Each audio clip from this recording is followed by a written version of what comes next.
লিল্লাহি তাকবীর, লিল্লাহি তাকবীর। যশোরের স্মার্ট ছেলেরা, এই যে আমি যাদেরকে দেখতে পাচ্ছি, all are the Gen Z of Jessore. যারা জেন জি, ওরা স্মার্ট, ওরা ইশারা ইঙ্গিতে কাজ করে। এই যে পুরো গদি উল্টায় দিছে, ঠিক কিনা? 24-এর ছাত্র নাগরিক অভ্যুত্থান আমাদের দেখিয়ে দিচ্ছে কিভাবে চোখের ইশারায় গদি উল্টে দিতে হয়। তো এই জেনজিদের নিয়ে বসেছি, ওরা তো স্মার্ট, ওরা ডিস্টার্ব করবে না। মেহরবানি করে আমার সাথে কানেক্ট করো, 1 to 1, brain to brain, eye to eye, eye contact করো আমার সাথে, তাকাও। কষ্ট হলো আমার দিকে তাকাও, আওয়াজ করা যাবে না, আমার দিকে তাকাও। প্রিয় ভাইয়েরা, হিউম্যান রিসোর্স ডেভেলপমেন্টের ব্যাপারে কিছু কথা বলবো। এই যে আমাদের বিশাল জনসংখ্যা, এই জনসংখ্যাকে কি করে জনসম্পদে রূপান্তরিত করা যায় এ ব্যাপারে কথা বলবো। আমি সূরাতু বনী ইসরাইলের 70 নম্বর আয়াত তেলাওয়াত করেছি। এই আয়াতের আলোকে কিছু কথা আমি আপনাদের সামনে বলবো। আল্লাহ তাআলা ইরশাদ করছেন, ওয়ালাকাদ কাররামনা বনী আদম ওয়া হামালনাহুম ফিল বাররি ওয়াল বাহরি ওয়া রাযাকনাহুম মিনাত তাইয়্যিবাত ওয়া ফাদ্দালনাহুম আলা কাসীরিম মিম্মান খালাকনা তাফদীলা।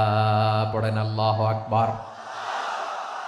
রব্বুল আলামিন বলেন, ওয়ালাকাদ কাররামনা বনী আদম, আমি বনী আদমকে সম্মানিত করেছি, বনী আদমকে মর্যাদা দিয়েছি। ওয়া হামালনাহুম ফিল বাররি ওয়াল বাহর, বনী আদমকে জলে স্থলে, স্থলে এবং সমুদ্রে চলাচলের বাহন দিয়েছি। ওয়া রাযাকনাহুম মিনাত তাইয়্যিবাত, তাদেরকে পবিত্র রিজিকের বন্দোবস্ত করেছি। ওয়া ফাদ্দালনাহুম আলা কাসীরিম মিম্মান খালাকনা তাফদীলা, আর আমি আল্লাহ যাদেরকে সৃষ্টি করেছি তাদের মধ্য থেকে বনী আদমকে আমি শ্রেষ্ঠ বানিয়েছি। আমরা শ্রেষ্ঠ, আমরা আশরাফুল মাখলুকাত। আমরা কি?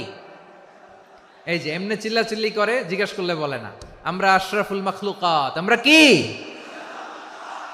শ্রেষ্ঠ, সবার চেয়ে সেরা। আমাদের মতো করে আল্লাহ কাউকে বানায় নাই।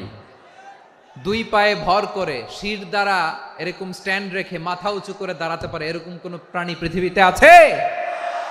এজন্য আল্লাহ বলেন, ওয়ালাকাদ কাররামনা বনী আদম, আমি বনী আদমকে সম্মানিত করেছি, তাদেরকে আমি মর্যাদা দিয়েছি।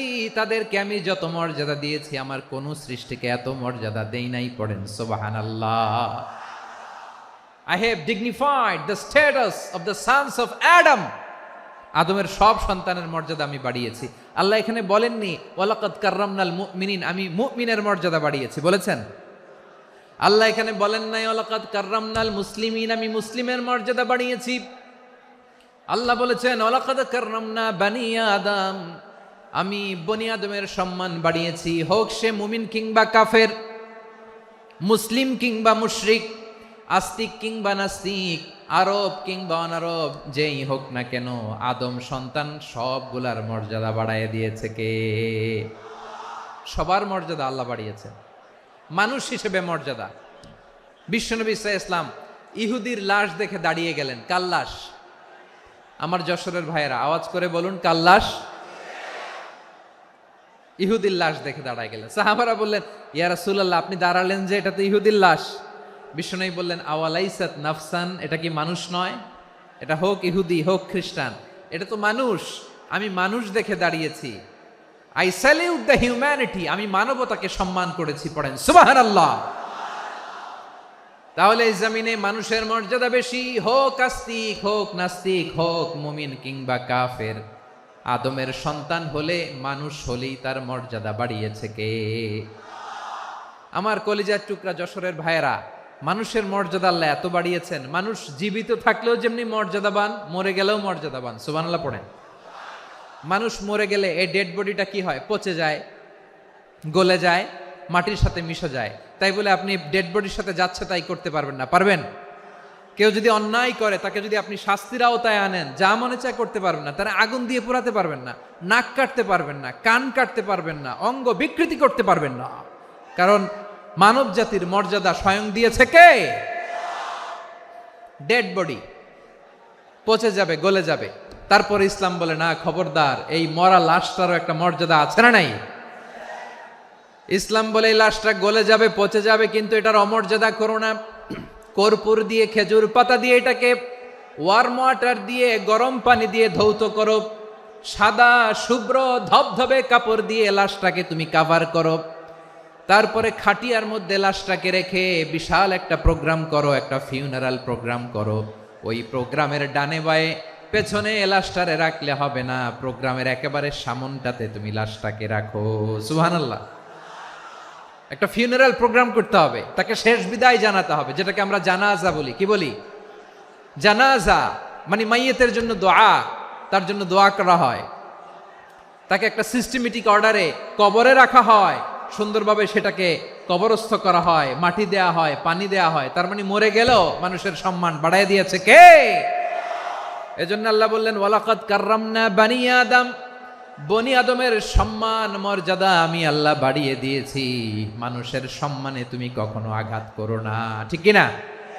তাহলে ভাই, প্রথম মেসেজ হচ্ছে, the first and foremost message tonight to the people of Jessore, আল্লাহ বলেন I have dignified the status of son of Adam, আমি বনি আদম সবার মর্যাদা বাড়িয়ে দিয়েছি। হোক আস্তিক নাস্তিক, হোক কাফের কিংবা মুশরিক, তার মর্যাদা বাড়াই দিছে কে?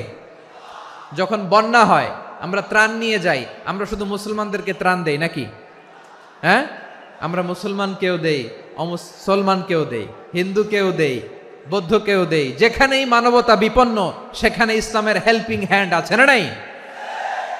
সুবহানাল্লাহ। কি দিন আমরা পেয়েছি, কি বিধান আমরা পেয়েছি। ওয়ালাকাদ কাররামনা বানি আদম, আমি বনি আদমকে সম্মানিত করেছি। এরপর আল্লাহ বললেন ওয়া হামালনাহুম ফিল বাররি ওয়াল বাহর, মানুষকে স্থলে এবং সমুদ্রে চলাচলের বাহন আমি দিয়েছি। স্থলে কিভাবে চলবে, জলে কিভাবে চলবে, এই বাহনের ব্যবস্থা করেছে কে? এই জেনজি, এই স্যামড়া, ইরাম করতেছো কিসের জন্য? হ্যাঁ, ইরাম করলে চলবি? হ্যাঁ, বস বস বস বস। আওয়াজ করতেছো কেন? দিবা না, কথা বলতে দিবা না আমাকে? তো এইটা বুঝি তোমাদের ভালোবাসার নমুনা? তোমাদের ভালোবাসার কারণে যদি আমি কোথাও দাঁড়াতেই না পারি, কোথাও বসতে না পারি, কোথাও দুটা কথা বলতে না পারি, এই ভালোবাসা দিয়ে কি হবে আমার? বরং ঘামতে ঘামতে ঘর্মাক্ত হব, রক্তাক্ত হব। কিন্তু সেন্ট্রাল থেকে, সেন্ট্রালি যে ইনস্ট্রাকশন আসবে, সেই ইনস্ট্রাকশনের এক চুল আমরা ডানে বায়ে যাব না। এইটা গণজাগরণের জন্য এইটা দরকার, ইসলামী বিপ্লবের জন্য এইটা দরকার। তো আধা ঘন্টা ধরে যদি তোমাদেরকে থামানোই না যায়, এই লস্কর দিয়ে আমি কি করব? আল্লাহর ওয়াস্তে নো নো নো স্লোগান, চুপচাপ একেবারে আমার দিকে তাকাও। আল্লাহ বললেন ওয়া হামালনাহুম ফিল বাররি ওয়াল বাহর, জলে স্থলে আমি চলাচলের যানবাহনের ব্যবস্থা করেছি। আমরা স্থলে ঘোড়ার উপরে চড়ি, উটের উপরে চড়ি, গাড়ির উপরে চড়ি। এই যে গাড়ির ইঞ্জিন বানাইছি আমরা, এটার মেধা দিয়েছে কে?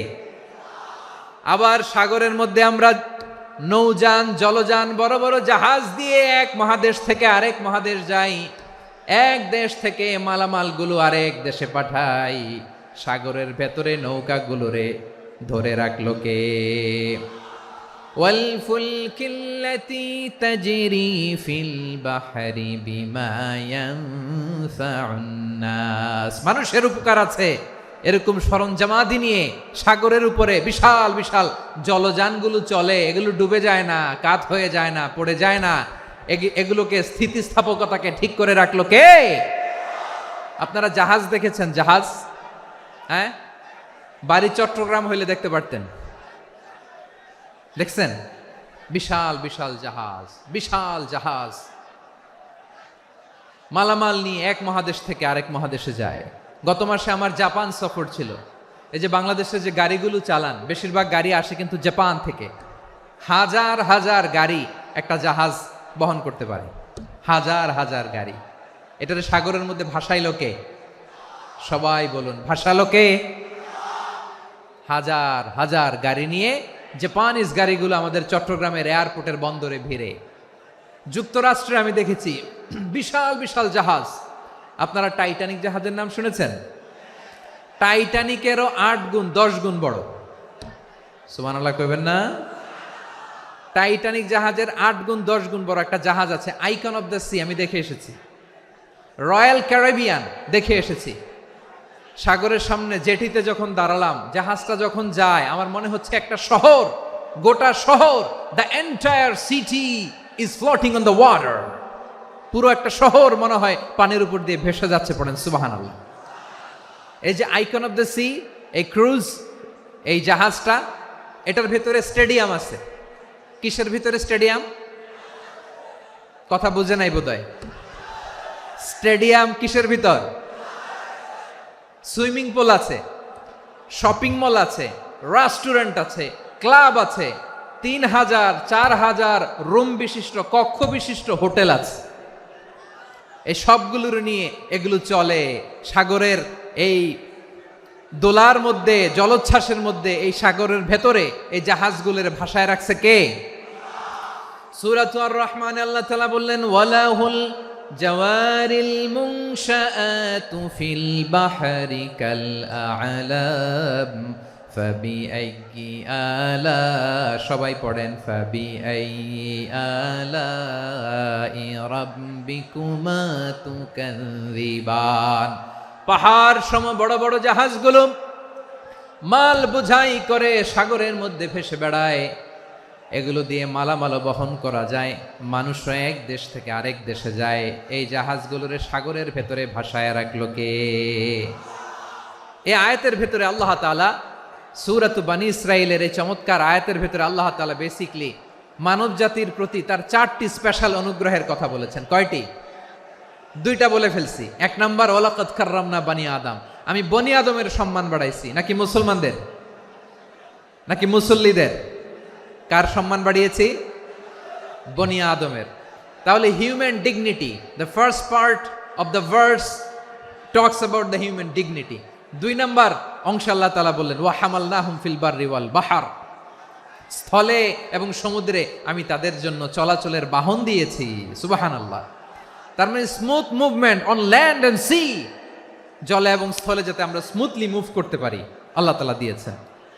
3 নম্বরে আল্লাহ তাআলা বললেন, ওয়া রাযাকনাহুম মিনাত তাইয়্যিবাত, মানুষের জন্য আমি পবিত্র রিজিকের ব্যবস্থা করেছি। জলে এবং স্থলে যত প্রাণী আছে সবগুলা প্রাণীকে রিজিক দেয় কে? আমাদেরকে রিজিক দেয় কে? সাগরের মাছগুলোকে, বড় বড় তিমি মাছগুলোরে রিজিক দেয় কে? বাতাসের মধ্যে ভেসে বেড়ানো বড় বড় পাখিগুলো, স্ক্যান্ডিনেভিয়ান কান্ট্রি থেকে লক্ষ লক্ষ কোটি কোটি পাখিগুলো যে এক দেশ থেকে আরেক দেশে ট্রান্সফার হয়, এগুলোর রিজিক দেয় কে? রব্বুল আলামিন বলেন, ওয়ামা মিন দাব্বাতিন ফিল আরদি ইল্লা আলাল্লাহি রিজকুহা ওয়া ইয়ালামু মুস্তাকাররাহা ওয়া মুস্তাওদাআহা কুল্লুম ফি কিতাবিম মুবিন। আল্লাহু আকবার। রব্বুল আলামিন বলেন, ভূপৃষ্ঠে বিচরণশীল যত প্রাণী আছে সব প্রাণীগুলোকে আমি আল্লাহ আমার নিজের কুদরতে রিজিকের বন্দোবস্ত করি। এই প্রাণীগুলো কোথায় থাকে, কোথায় যায়, সব জায়গায় আমি রিজিক পৌঁছে দেই। রিজিক কেউ দিতে পারে না, রিজিকের মালিক কে? রিজিকের মালিক তিনি আল্লাহ। এজন্য আল্লাহ তাআলা বললেন, ওয়া রাযাকনাহুম মিনাত তাইয়্যিবাত। এরপর আল্লাহ বললেন, ওয়া ফাদ্দালনাহুম আলা কাসীরিম মিম্মান খালাকনা তাফদীলা। আমি যত প্রাণী সৃষ্টি করেছি সকল প্রাণীর মধ্যে মানুষের মর্যাদা, শ্রেষ্ঠত্ব আমি দিয়েছি। সুবহানাল্লাহ পড়েন। তাহলে 1 নম্বরে আল্লাহ বললেন, আমি বনি আদমের মর্যাদা বাড়ালাম। এরপরে বললেন, স্থলে এবং সমুদ্রে চলাচলের জন্য যানবাহন দিলাম। 3 নম্বরে আল্লাহ বললেন, পবিত্র রিজিকের ব্যবস্থা করে দিলাম। এরপরে আল্লাহ বললেন, যত প্রাণী আছে, সৃষ্টি আছে, সবগুলার উপরে আমি মানুষকে শ্রেষ্ঠত্ব দিলাম। সুবহানাল্লাহ। তাহলে সবচেয়ে বেশি শ্রেষ্ঠত্ব মানুষের। কার? মানুষের। শুধু তাই নয় প্রিয় ভাইরা, আকাশ এবং জমিনে যা কিছু আছে সবকিছু মানুষের জন্য, মানুষের কল্যাণে, মানুষের প্রয়োজনে, মানুষের বশীভূত করে সৃষ্টি করেছেন কে? রব্বুল আলামিন বলেন, হুয়াল্লাযী খালাকা লাকুম মা ফিল আরদি জামিআ। এই জমিনের মধ্যে যা কিছু আমি আল্লাহ সৃষ্টি করেছি সব কিছু আমি মানুষের জন্য সৃষ্টি করেছি। পড়েন সুবহানাল্লাহ। হুয়াল্লাযী খালাকা লাকুম মা ফিল আরদি জামিআ, যা আছে সব আমাদের জন্য, সব আমাদেরকে সার্ভিস দেওয়ার জন্য, আমাদের উপকারের জন্য, আমাদের কল্যাণের জন্য। আওয়াজ করে সবাই পড়ুন আল্লাহু আকবার। অন্য আয়াতে আল্লাহ বললেন, ওয়াসাখখারা লাকুম মা ফিস সামাওয়াতি ওয়া মা ফিল আরদি জামিআম মিন ইন্না ফি যালিকা লাআয়াতিন লিকাউমিন ইয়াতাফাক্কারুন।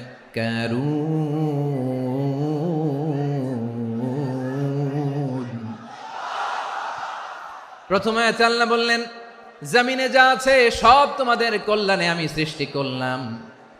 এরপরে আল্লাহ বললেন, আকাশেও যা আছে সব তোমাদের জন্য সৃষ্টি করলাম, তোমাদের অনুগত বানায় দিলাম। পড়েন সুবহানাল্লাহ।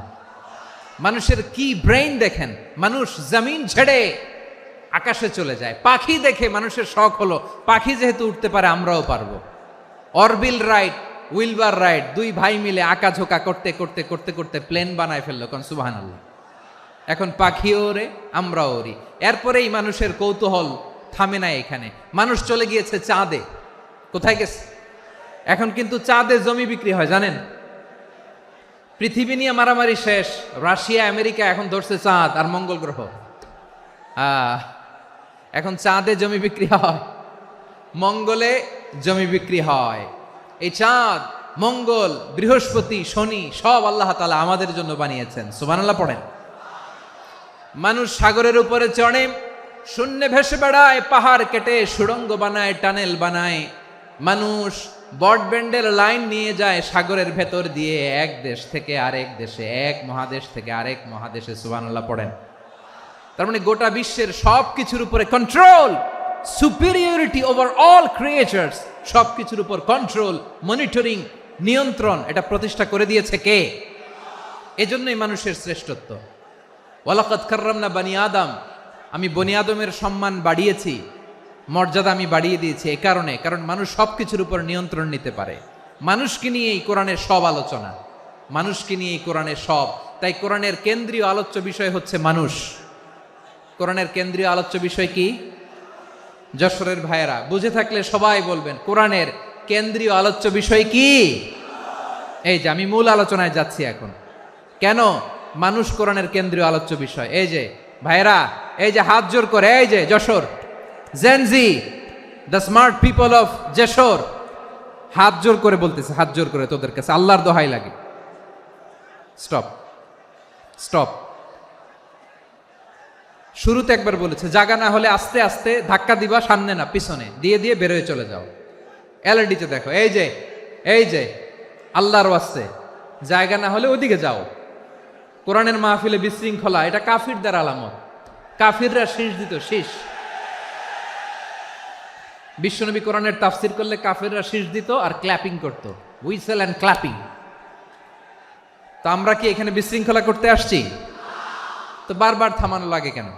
কোনো আওয়াজ হবে না, বললাম তো, স্টপ। আওয়াজ করে বলুন, কোরআনের কেন্দ্রীয় আলোচ্য বিষয় কি? সবাই বলেননি। এতগুলো মানুষ উত্তর দিলে এতটুকু আওয়াজ হয়, অন্তত আমি বিশ্বাস করি না। যশোর, আওয়াজ করে বলো, কোরআনের কেন্দ্রীয় আলোচ্য বিষয় কি? মানুষ। এই মানুষ কোরআনের কেন্দ্রীয় আলোচ্য বিষয়। মানুষকে আল্লাহ স্বাধীনতা দিয়েছেন। ফামান শাআ ফালইউমিন ওয়া মান শাআ ফালইয়াকফুর। চাইলে মুমিন হতে পারো, চাইলে কাফের হতে পারো, তোমার ইচ্ছা। তবে জেনে রাখো, মুমিন হলে পাবা জান্নাত, কাফির হলে পাবা জাহান্নাম। নাও দ্য ডিসিশন ইজ ইয়ার্স। সিদ্ধান্ত তোমার, জান্নাতে যাবা না জাহান্নামে যাবা। যশোরের ভাইয়ের আওয়াজ করে বলুন, কই যেতে চান, জান্নাতে না জাহান্নামে? ডান দিকে না বাম দিকে? ডানপন্থী না বামপন্থী? চিল্লা চিল্লি না চুপচাপ? চুপচাপ কয়ে আবার চিল্লাচিল্লি শুরু করে দিচ্ছে। মাশাআল্লাহ। তাহলে কোরআনের কেন্দ্রীয় আলোচ্য বিষয় মানুষ। আমার সাথে থাকতে হবে, তোমাদেরকে নিয়ে আমি আলোচনার শেষ পর্যন্ত যাব। অনেক গুরুত্বপূর্ণ কথা বাকি আছে, আমাকে সহযোগিতা করতে হবে। মার্শাল্লাহ, এই তো ঠান্ডা হয়েছে। হ্যাঁ, ঠিক আছে ঠিক আছে ঠিক আছে। মানুষকে আল্লাহ এত স্বাধীনতা দিয়েছেন, মানুষ চাইলে অনেক ভালো হইতে পারে। ভালোর রাস্তাও খোলা, খারাপ হওয়ার রাস্তাও খোলা। ভালো হইলে মানুষ অনেক ভালো, খারাপ হইলে অনেক খারাপ। ভালো হইলে সবচেয়ে ভালো, খারাপ হইলে সবচেয়ে খারাপ। এজন্য সিদ্ধান্ত আপনাকেই নিতে হবে। আল্লাহ তাআলা বলছেন, লাকাদ খালাকনাল ইনসানা ফি আহসানি তাকওয়িম সুম্মা রাদাদনাহু আসফালা সাফিলিন।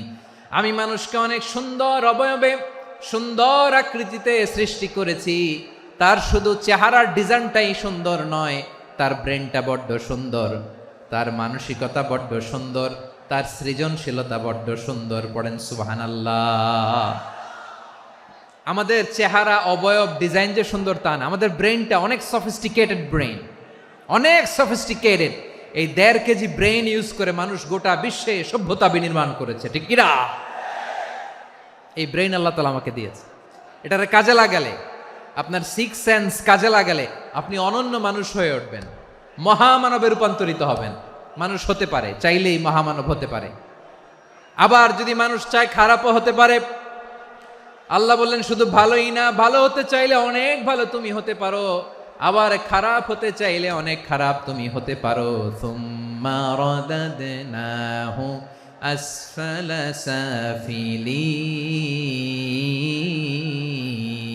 সাফিলিন। খারাপ হলে একেবারে খারাপ হতে পারো, নিকৃষ্ট হলে একেবারে নিকৃষ্ট হতে পারো, ভালো হলেও ভালো হতে পারো। কোন সুবহানাল্লাহ। এবার আওয়াজ করে বলুন, ভালো হতে চাই না খারাপ? শ্রেষ্ঠ না নিকৃষ্ট? মানুষ ভালো হলে মানুষ ফেরেশতার চেয়েও ভালো, মানুষ খারাপ হলে সে পশুর চেয়েও খারাপ। কথা ঠিক কিনা বলেন? ভালো হলে ফেরেশতার চেয়েও ভালো, খারাপ হলে পশুর চেয়েও নিকৃষ্ট। তার মানে শ্রেষ্ঠত্বে মানুষ, শ্রেষ্ঠত্বে ফেরেশতাকে হার মানায়, আর অধপতনে শ্রেষ্ঠত্বে ফেরেশতাকে ছাড়িয়ে যায়, আর অধপতনে পশুকেও হার মানায়। আই রিপিট, আমি আবারও বলছি, মানুষ শ্রেষ্ঠত্বে ফেরেশতাকে ছাড়িয়ে যায়, আর অধপতনে সে পশুকেও হার মানায়। আওয়াজ করে বলতে হবে ঠিক কিনা? এটার প্রমাণ কি? মানুষ শ্রেষ্ঠ হইলে যে ফেরেশতার চেয়েও সেরা, তার প্রমাণ কি? আল্লাহ তাআলা বলছেন, ওয়া ইয কুলনা লিল মালাইকাতি ইসজুদু লি আদম ফাসাজাদু ইল্লা ইবলিস আবা ওয়াস্তাকবারা ওয়া কানা মিনাল কাফিরিন। আল্লাহ বলেন, স্মরণ করো সে সময়ের কথা যখন আমি ফেরেশতাদেরকে বললাম, ও ফেরেশতারা আদমকে সেজদা দাও। সব ফেরেশতারা সম্মান সূচক সেজদা আদমকে দিল, তারা আদমের জন্য সেজদায় লুটিয়ে পড়লো, একজন ছাড়া, তার নাম ইবলিস। আওয়াজ করে বলেন, তার নাম কি? সে অহংকার প্রদর্শন করলো, সে কাফের হয়ে গেল, বাকি সব ফেরেশতারা সেজদা দিল। সুবহানাল্লাহ। আবার আদম আলাইহিস সালামকে আল্লাহ জিজ্ঞেস করলেন, সব বলে দিল উত্তর, কিন্তু ফেরেশতাদেরকে একই প্রশ্ন জিজ্ঞেস করলেন, তারা উত্তর করতে পারে নাই। তার মানে এর মধ্য দিয়ে প্রমাণিত হয়, মানুষ ভালো হলে ফেরেশতার চেয়েও ভালো, ফেরেশতার চেয়েও মানুষের মর্যাদা বাড়িয়ে দিয়েছে কে? সব নূরের ফেরেশতা যখন মাটির আদমকে সেজদা দেয়, এটা প্রমাণ করে ফেরেশতার চেয়েও মানুষের মর্যাদা বাড়িয়ে দিয়েছে কে? তুমি মাটির আদমকে প্রথম সৃষ্টি করিয়া ঘোষণা করিয়া দিলে শ্রেষ্ঠ বলিয়া, তাই তো নূরের ফেরেশতা করে আদমকে সেজদা। ঠিক কিনা বলেন? তাই তো নূরের ফেরেশতা করে আদমকে সেজদা, সবার চেয়ে সম্মান দিলে মাটির আদমকে। আল্লাহু আল্লাহু তুমি জাল্লে জালালুহু, শেষ করা তো যায় না গে তোমার গুণগান। পড়েন না? পড়েন, আল্লাহু আল্লাহু তুমি জাল্লে জালালুহু, শেষ করা তো যায় না গে তোমার গুণগান। আল্লাহু আল্লাহু, আল্লাহু আকবার। আদমের মর্যাদা বেশি, মানুষের মর্যাদা বেশি, মানুষ শ্রেষ্ঠ তার প্রমাণ, নূরের ফেরেশতা মাটির আদমকে সেজদা করে আওয়াজ করে বলেন ঠিক কিনা। তাহলে মানুষ ভালো হলে ফেরেশতার চেয়ে ভালো। আবার মানুষ যদি খারাপ হয় সে পশুর চেয়েও খারাপ, অধপতনে পশুত্বকে হার মানায়। তার প্রমাণ কি? তার প্রমাণ হচ্ছে যশোরের ভাইরা দেখবেন পত্রিকায় নিউজ পেপারে মাঝে মাঝে এরকম দেখা যায়, এক মানুষ আরেক মানুষকে হত্যা করে ২০ টুকরা করে বস্তার ভেতরে ভরেছে। আপনারা এই নিউজ পড়েন নাই না? দেখেন নাই? দেখছেন? মানুষ মানুষকে হত্যা করে কয় টুকরা? জোরে বলেন। এখানেই ক্ষান্ত হয় না, আবার কোথায় ভরছে? বস্তার ভেতরে। আচ্ছা, বুঝে থাকলে আওয়াজ করে বলেন, কোনদিন শুনছেন একটা হাতি আর একটা হাতিকে হত্যা করে ২০ টুকরা করছে, এরপরে বস্তার ভিতরে ভরছে? হয়েছে? তাহলে দেখেন, মানুষ যদি খারাপ হয় সে পশুকেও হার মানায়। চিল্লায় বলো ঠিক কিনা। এমনও দুশ্চরিত্র মানুষ আছে যার নজর থেকে ৬ মাসের ছোট্ট মেয়ে থেকে শুরু করে ৮০ বছরের বৃদ্ধারাও নিরাপদ নয়। পশুকেও হার মানে। মানুষের ঘর জ্বালিয়ে পুড়ে মেসাকার করে দেয়, জনপদের পর জনপদ জ্বালায় দেয়। এরকম আছে না নাই? তাহলে আমরা বুঝলাম মানুষ ভালো হলে অনেক ভালো, খারাপ হলে অনেক খারাপ। ও আমার কলিজার টুকরা যশোরের ভাইয়েরা, আসুন না ৩ দিন ব্যাপী এই তাফসিরুল কোরআনের ঐতিহাসিক প্রোগ্রাম থেকে আমরা সিদ্ধান্ত নেই, আমরা ভালো মানুষ হব নাকি খারাপ মানুষ হব। কলিজা থেকে, প্রাণ থেকে আওয়াজ করে সবাই বলুন, ভালো মানুষ নাকি খারাপ মানুষ? ভালো মানুষ হইতে হবে। ভালো মানুষ যারা জগৎটাকে এনলাইটেন করবে, যারা সত্যের বীর সেনানী হয়ে দাঁড়াবে, যারা সত্যের পক্ষে কথা বলবে, যারা জালিমের মসনদকে ভেঙে খান খান করে দেবে। এরকম হওয়ার দরকার আছে না নাই? এরকম ভালো মানুষ আমরা হতে চাই কি চাই না? মানুষকে যত্ন নিলে মানুষ যে কত ভালো হয় আপনি কল্পনাও করতে পারবেন না। এই যে আপনাদের যশোরে যে ভালো ছেলেগুলো আছে, যে ভালো তরুণগুলো আছে, যে যুবকগুলো আছে, যে ভালো আলেমরা আছে, ভালো নেতারা আছে, সবাই যদি তাদের মতো হতো, পুরো যশোরটা একটা জান্নাতের টুকরা হয়ে যেত। আওয়াজ করে বলেন ঠিক কিনা। মানুষকে নার্চারিং করলে, মানুষকে পলিশ করলে, মানুষকে গ্রুমিং করলে, মানুষকে সঠিক তারবিয়া দিলে মানুষ অনন্য হয়ে ওঠে। প্রতিটি মানুষ অনন্য। আমি অনন্য, আপনি অনন্য, আমরা সবাই অনন্য। সুবহানাল্লাহ বলেন। মানুষকে আল্লাহ তাআলা দিয়েছেন অসীম ক্ষমতা। সুবহানাল্লাহ। একটা মানুষ পারে না এমন কিছু নাই। বিশ্বাস করতে হবে, মানুষ যা কল্পনা করতে পারে ওইটা মানুষ করে দেখাতে পারে। যশোরের ভাইয়ের, আই রিপিট, আমি আবারও বলছি, এই চিল্লাচিল্লি করলে আমার এই গুরুত্বপূর্ণ কথা তোমরা মিস করবা। কপাল পড়া হয়েও না, আওয়াজ করে কপাল পড়া হবে না। আমার দিকে তাকাও। মানুষ যা কল্পনা করতে পারে সেটা মানুষ করে দেখাতে পারে। তুমি তোমার কল্পনার রাজ্যকে সাজাও, তোমাকে হারাতে পারে এমন কোন শক্তি আল্লাহর জমিনে নাই।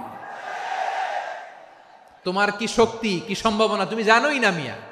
তুমি এদিকে তাকাও কেন? তোমার রাস্তা তো ওই দূরে। তুমি কোথায় যাবে, আল্লাহ তোমার টেনে কোথায় নিয়ে যাবে তুমি কিছুই জানো না। Plan big, dream big. কল্পনার শক্তিকে বড় করো। মানুষ যা কল্পনা করতে পারে মানুষ তা করে দেখাতে পারে। মানুষের কাছে অসাধ্য কিছু নাই মৃত্যু ছাড়া, এক্সেপ্ট ডেথ। মৃত্যু ছাড়া মানুষ সবকিছুকে জয় করতে পারে। মৃত্যু ছাড়া যে কোনো অসাধ্যকে সাধন করার ক্ষমতা মানুষকে দিয়ে দিয়েছে কে? হারার জন্য তোমার জন্মই হয় নাই, তোমার জন্ম হয়েছে জিতার জন্য, বিজয়ের জন্য তোমার জন্ম। মানুষের শুরুটাই হয় বিজয় দিয়ে। যশোর, আওয়াজ করে বলো, মানুষের শুরু হয় কি দিয়ে? আমরা যখন আমার পিতার পৃষ্ঠদেশে ছিলাম, পিতার পৃষ্ঠদেশ থেকে শুক্রাণু যখন মায়ের গর্ভদেশে যেয়ে পড়ে, কতটা শুক্রাণু ভ্রমণ শুরু করে জানো? 20 কোটি শুক্রাণু। একবার সিমেন আউট হলে সেখানে 20 কোটি শুক্রাণু থাকে, ভ্রমণ শুরু করে। ওই 20 কোটি শুক্রাণুর মধ্যে থেকে তুমি আমি আজকে এক বিকশিত শুক্রাণু মানব রূপে পৃথিবীতে এসেছি, সুবহানাল্লাহ। ওই 20 কোটি শুক্রাণুর প্রতিযোগিতায় সবাইরে পেছনে ফেলে সেদিন আমি সফল হয়েছিলাম, সেদিন আমি বিজয়ী হয়েছিলাম। সেদিন আমি এত ছোট ছিলাম, মাইক্রোস্কোপ দিয়েও আমার অস্তিত্ব টের পাওয়া যায় না। আমি এত তুচ্ছ ছিলাম, নগণ্য ছিলাম, আমার কান ছিল না, আমার চোখ ছিল না, আমার হাত ছিল না, আমার জন্য রিকমেন্ডেশন করার মতো মামু ছিল না, খালা ছিল না, কেউ ছিল না। তারপরেও ওই প্রতিযোগিতায়, ওই কম্পিটিশনে যখন আমারে কেউ হারাতে পারে নাই, আল্লাহর জমিনেও আমারে কেউ হারাতে পারে না। হারার জন্য তোমার জন্মই হয় নাই, তুমি আসছোই জিতার জন্য, সুবহানাল্লাহ। বিশ্বনবী বলেন, আন্নাসু মাআদিন কামাআদিনি যাহাবি ওয়াল ফিদ্দা খিয়ারুহুম ফিল জাহিলিয়াতি খিয়ারুহুম ফিল ইসলাম। Peoples are like mines of gold and silver. সোনার খনি, রূপার খনি, এর চেয়েও বড় খনি হচ্ছে এই মানব সম্পদের খনি। আওয়াজ করে বলেন আল্লাহু আকবার। আল্লাহ তাআলা এই সম্পদ আমাদেরকে দিছে। বিশ্বনবী বলেন, মানুষ হচ্ছে খনির মতো। খিয়ারুহুম ফিল জাহিলিয়াতি খিয়ারুহুম ফিল ইসলাম। জাহিলি যুগে যারা সেরা, ইসলামেও তারা সেরা। ইদা ফাকুহু, যদি তারা বুঝবান হয় তাহলে তাদেরকে সেরা বানায় দিবে কে? তাহলে মানুষের চেয়ে সেরা কেউ হতে পারে? মানুষের চেয়ে অনন্য কেউ হতে পারে? মানুষকে কেউ হারাতে পারে? আওয়াজ করে বলো, তোমাকে কেউ হারাতে পারবে? এই সাহস জাগছে আজকের আলোচনা থেকে। আমি তুমি অনন্য, আমাকে তোমাকে হারায় দেওয়া এত সহজ না, ঠিক কিনা? একটা কথা জীবনের সাথে সেট করে নিতে হবে, আমি জিতি নয় শিখি, আমি কখনো হারি না। জীবনের সাথে সেট করে নাও, জেনজি অফ জেসর, আমি কখনো হারি না, আমি হয় জিতি নয় শিখি। চিল্লায় বলো ঠিক কিনা? আমি কখনো হারি না, আমার হারানো এত সোজা না। কি সাহস জাগছে? বুকে সাহস জাগছে? তাকবীর পড়ো, লিল্লাহে তাকবীর। তাহলে বিশ্বনবী বললেন, নাসু মাআদিন, মানুষ হচ্ছে খনি। এই ধাক্কা ধাক্কি, আমি জানি এগুলো ভালোবাসার ধাক্কা ধাক্কি, এজন্য আমি সহ্য করে নেই। এগুলো যে ভালোবাসার ধাক্কা ধাক্কি, এটা আমরা বুঝি। পৃথিবীর কোনো আইন, সিকিউরিটি প্রটোকল দিয়ে এটারে মানানো যাবে না, কারণ এটা তো ভালোবাসা, লাভ। লাভ কোনো আইন কানুন দিয়ে বাধা যায় না, মানানো যায় না, ঠিক কিনা বলো?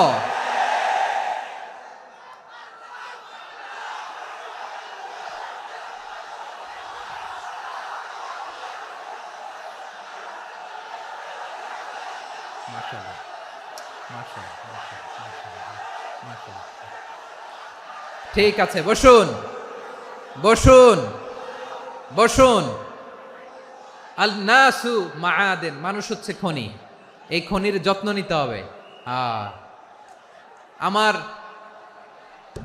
মা বাবা যারা এসেছেন, আপনার ছেলে মেয়ের যত্ন নেন। আপনার ছেলের মধ্যে যে কি পটেনশিয়াল আপনি জানেন না। আপনার এই ছোট্ট অবুজ ছেলেটাই আগামী দিনের শায়েখ আহমদুল্লাহ হবে। আপনার হেফজখানায় পড়া ওই ছোট্ট ছেলেটাই আগামী দিনের আল্লামা মামুনুল হক হবে। আপনার ওই ছেলেটা আমির হামজা হবে, আব্দুল হাই সাইফুল্লাহ হবে।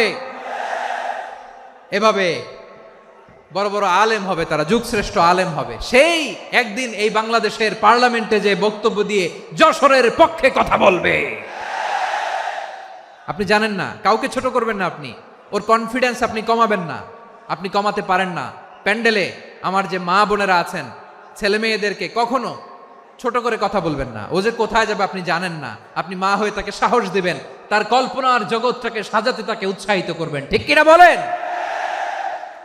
আর আমার প্যান্ডেলের আমার প্রিয় শ্রদ্ধাশীলা মায়েরা বোনেরা, আপনারা তো আরো দামি সম্পদ। বিশ্বনবী বলেন, আর দুনিয়া কুল্লুহা মাতা। আল্লাহ আল্লাহ আল্লাহ, বিশ্বনবীর কথার ওজন দেখেন। আর দুনিয়া কুল্লুহা মাতা ওয়া খায়রু মাতা'আদ দুনিয়া আল মারআতু সালিহা। বিশ্বনবী বলেন, দুনিয়ায় যা দেখো সব আল্লাহর দেওয়া অ্যাসেট, মানে সম্পদ।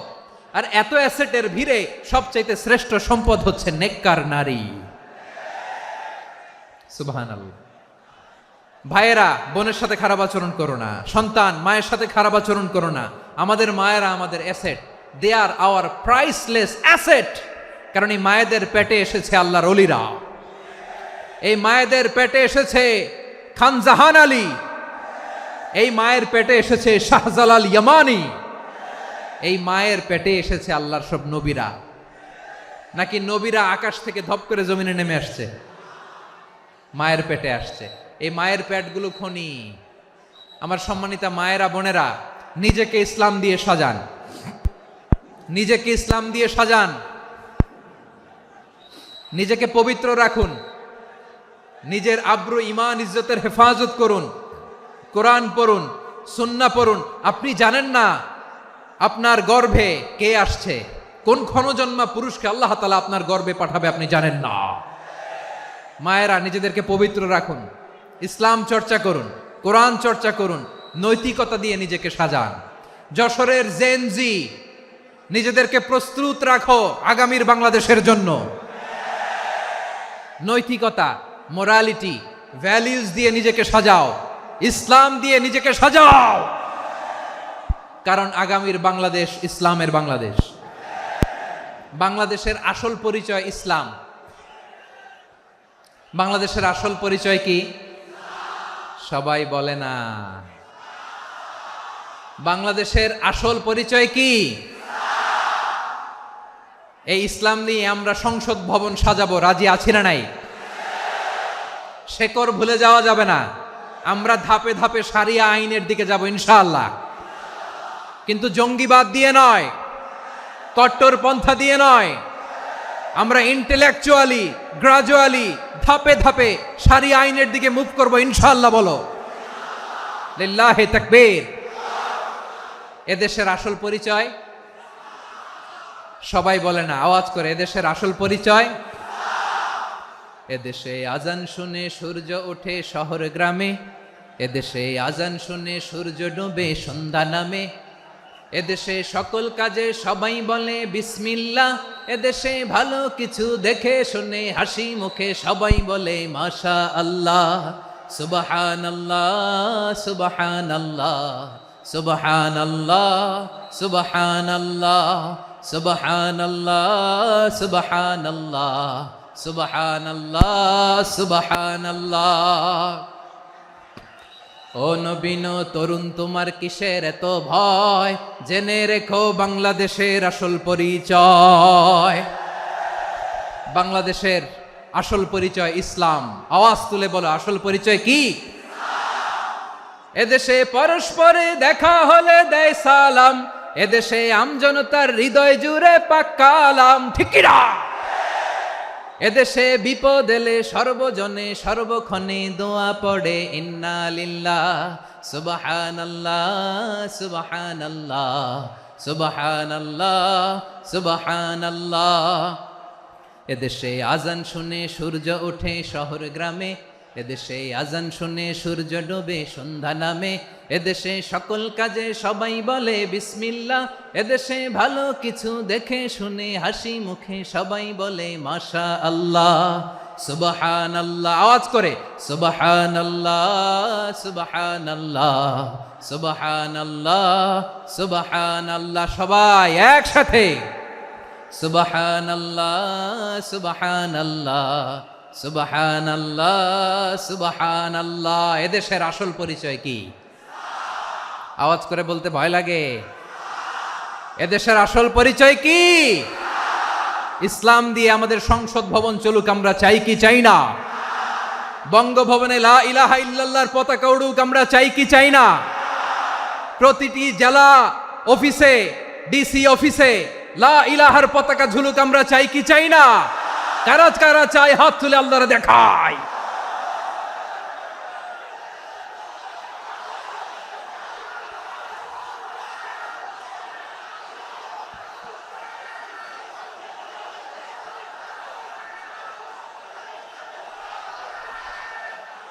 মাশাআল্লাহ, মাশাআল্লাহ, মাশাআল্লাহ, মাশাআল্লাহ। যশোর, আওয়াজ করে বলো, ভালো মানুষ না খারাপ মানুষ? বুঝে বলছো তো? মানুষ ভালো হলে যে কত ভালো। এই মানুষকে যত্ন নিলে, মানুষকে মানুষ বানালে যে সে কি হতে পারে শুনবা? হ্যাঁ, নাকি মোনাজাত দিয়ে দিব? শুনবা? তাহলে থামতে হবে। থামো, আমি যখন বলবো থামো থামো, তাকবীরের সময় দিলে তাকবীর, থামো থামো। মানুষকে যত্ন নিলে, এই এদিকে এদিকে, ড্রোন নামায় ফেলো, হয়েছে, ড্রোনের ফুটেজ হয়ে গেছে, এবার ড্রোন নামায় ফেলো, আমার দিকে তাকাও। মানুষকে, তোমরা এদিক সেদিক তাকালে তো গুরুত্বপূর্ণ পয়েন্ট মিস হয়ে যাবে। এদিকে এদিকে, হ্যাঁ মাস ঠিক আছে, এদিকে। মানুষকে যত্ন নিলে মানুষের মধ্যে যে আল্লাহ কি পটেনশিয়াল রেখেছে, আমি জাপানের দুইটা উদাহরণ দেই। জাপানের, এই এই এভাবে এভাবে হবে, হয় বসো নয় পেছনে, কথা নাই, কথা তো বলাই যাবে না, হারাম কথা বলা আজকে, একেবারে চুপ। আজকের জন্য হারাম করে দিছে আমি, এই কিছু সময়ের জন্য একেবারে নিষিদ্ধ। জাপানের দুইটা উদাহরণ দেই, খেয়াল করে একটু শুনেন, বুঝবেন। আল্লাহ, 2022 সালে জাপানের সাথে জার্মানির খেলা, ফিফা ওয়ার্ল্ড কাপ 2022। এক পক্ষে জাপান, আরেক পক্ষে কোন দেশ? কথা শোনে নাই।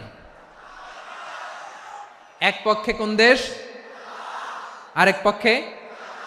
সবাই, এক পক্ষে আরেক পক্ষে।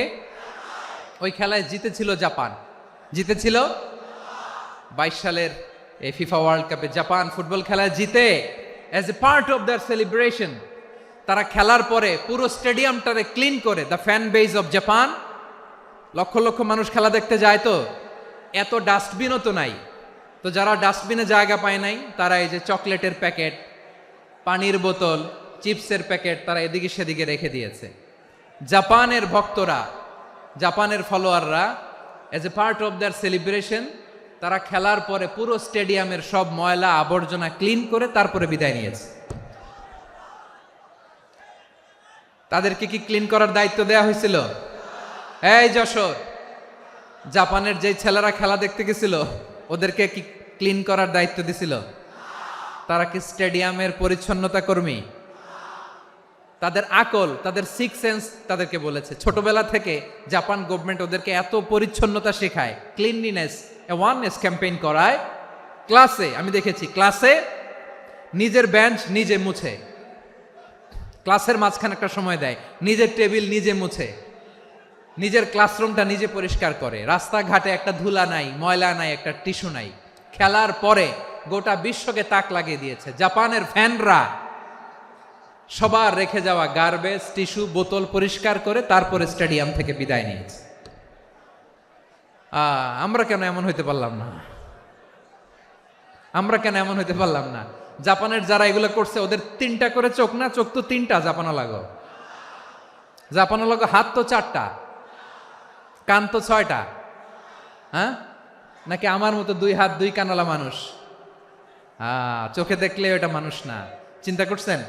তার মানে জাপানিজদেরকে যে গ্রুমিং করে শিখানোর মাধ্যমে পরিচ্ছন্ন বানানো গেছে, ওরা যেমনি মানুষ, আমরাও মানুষ। আমাদের সন্তানদেরকে শেখালে তারাও পারবে, পারবে কিনা? 2 নম্বর উদাহরণ বলি। চট্টগ্রাম ফেনীতে যারা গিয়েছেন, মেঘনা গোমতী ব্রিজ প্রকল্প নাম শুনছেন? মেঘনা একটা ব্রিজ পার হওয়া লাগে।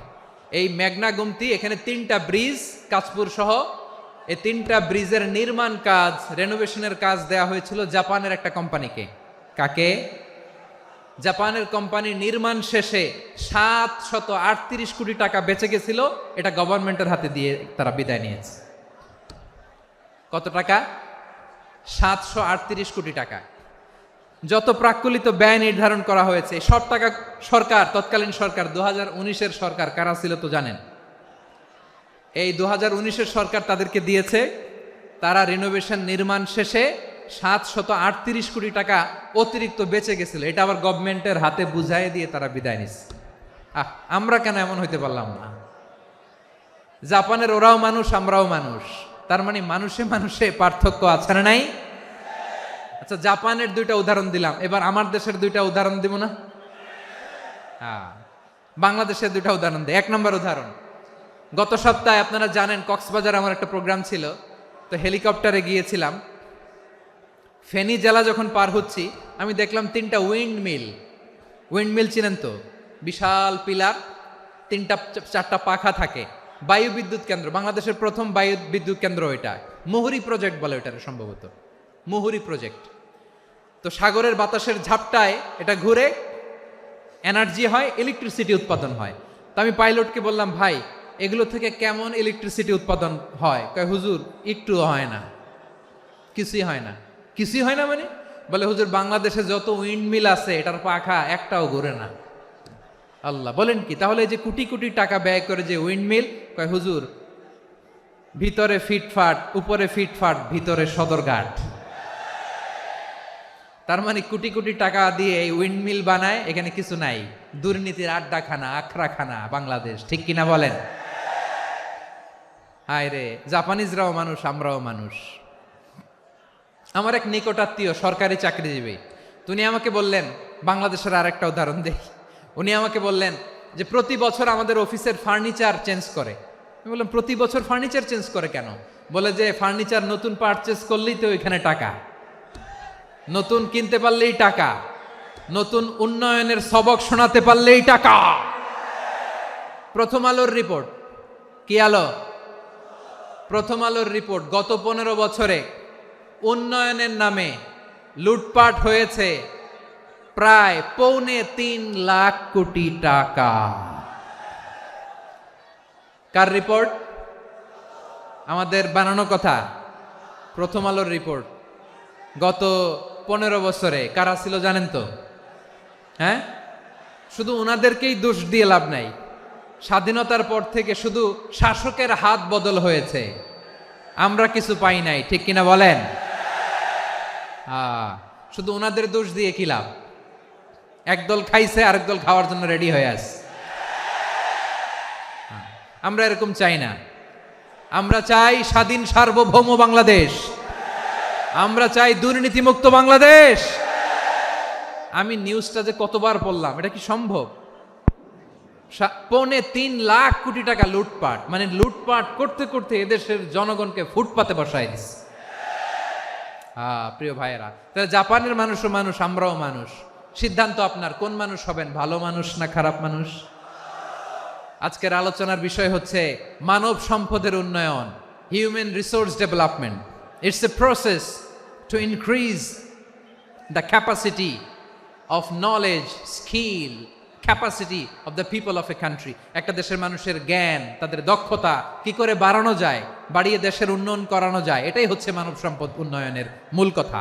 তাহলে মানব সম্পদ হচ্ছে একটা দেশের সবচাইতে শক্তিশালী পুঁজি। প্রাকৃতিক সম্পদ, খনিজ সম্পদের চেয়েও দামি হচ্ছে মানব সম্পদ। আমার প্রিয় যশোর, প্রাকৃতিক সম্পদ, খনিজ সম্পদের চেয়ে দামি সম্পদ কি সম্পদ?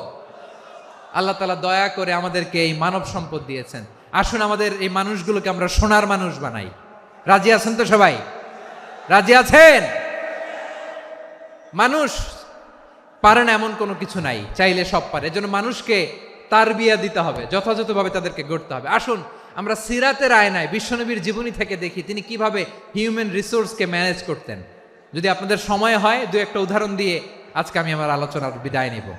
হবে? সময় হবে কয়েক মিনিট? হ্যাঁ, শান্ত থাকবেন তো? শান্ত থাকবা? হ্যাঁ, ঠিক আছে।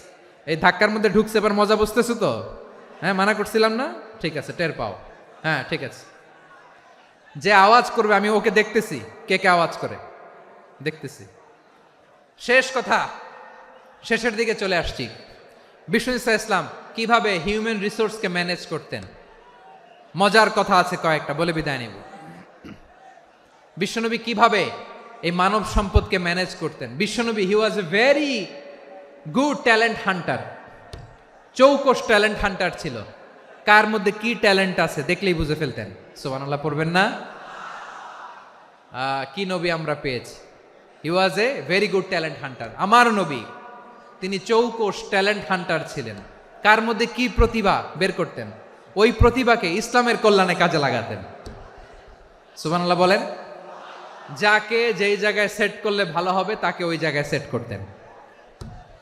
কয়েকজন সাহাবীর জীবনী শোনাই।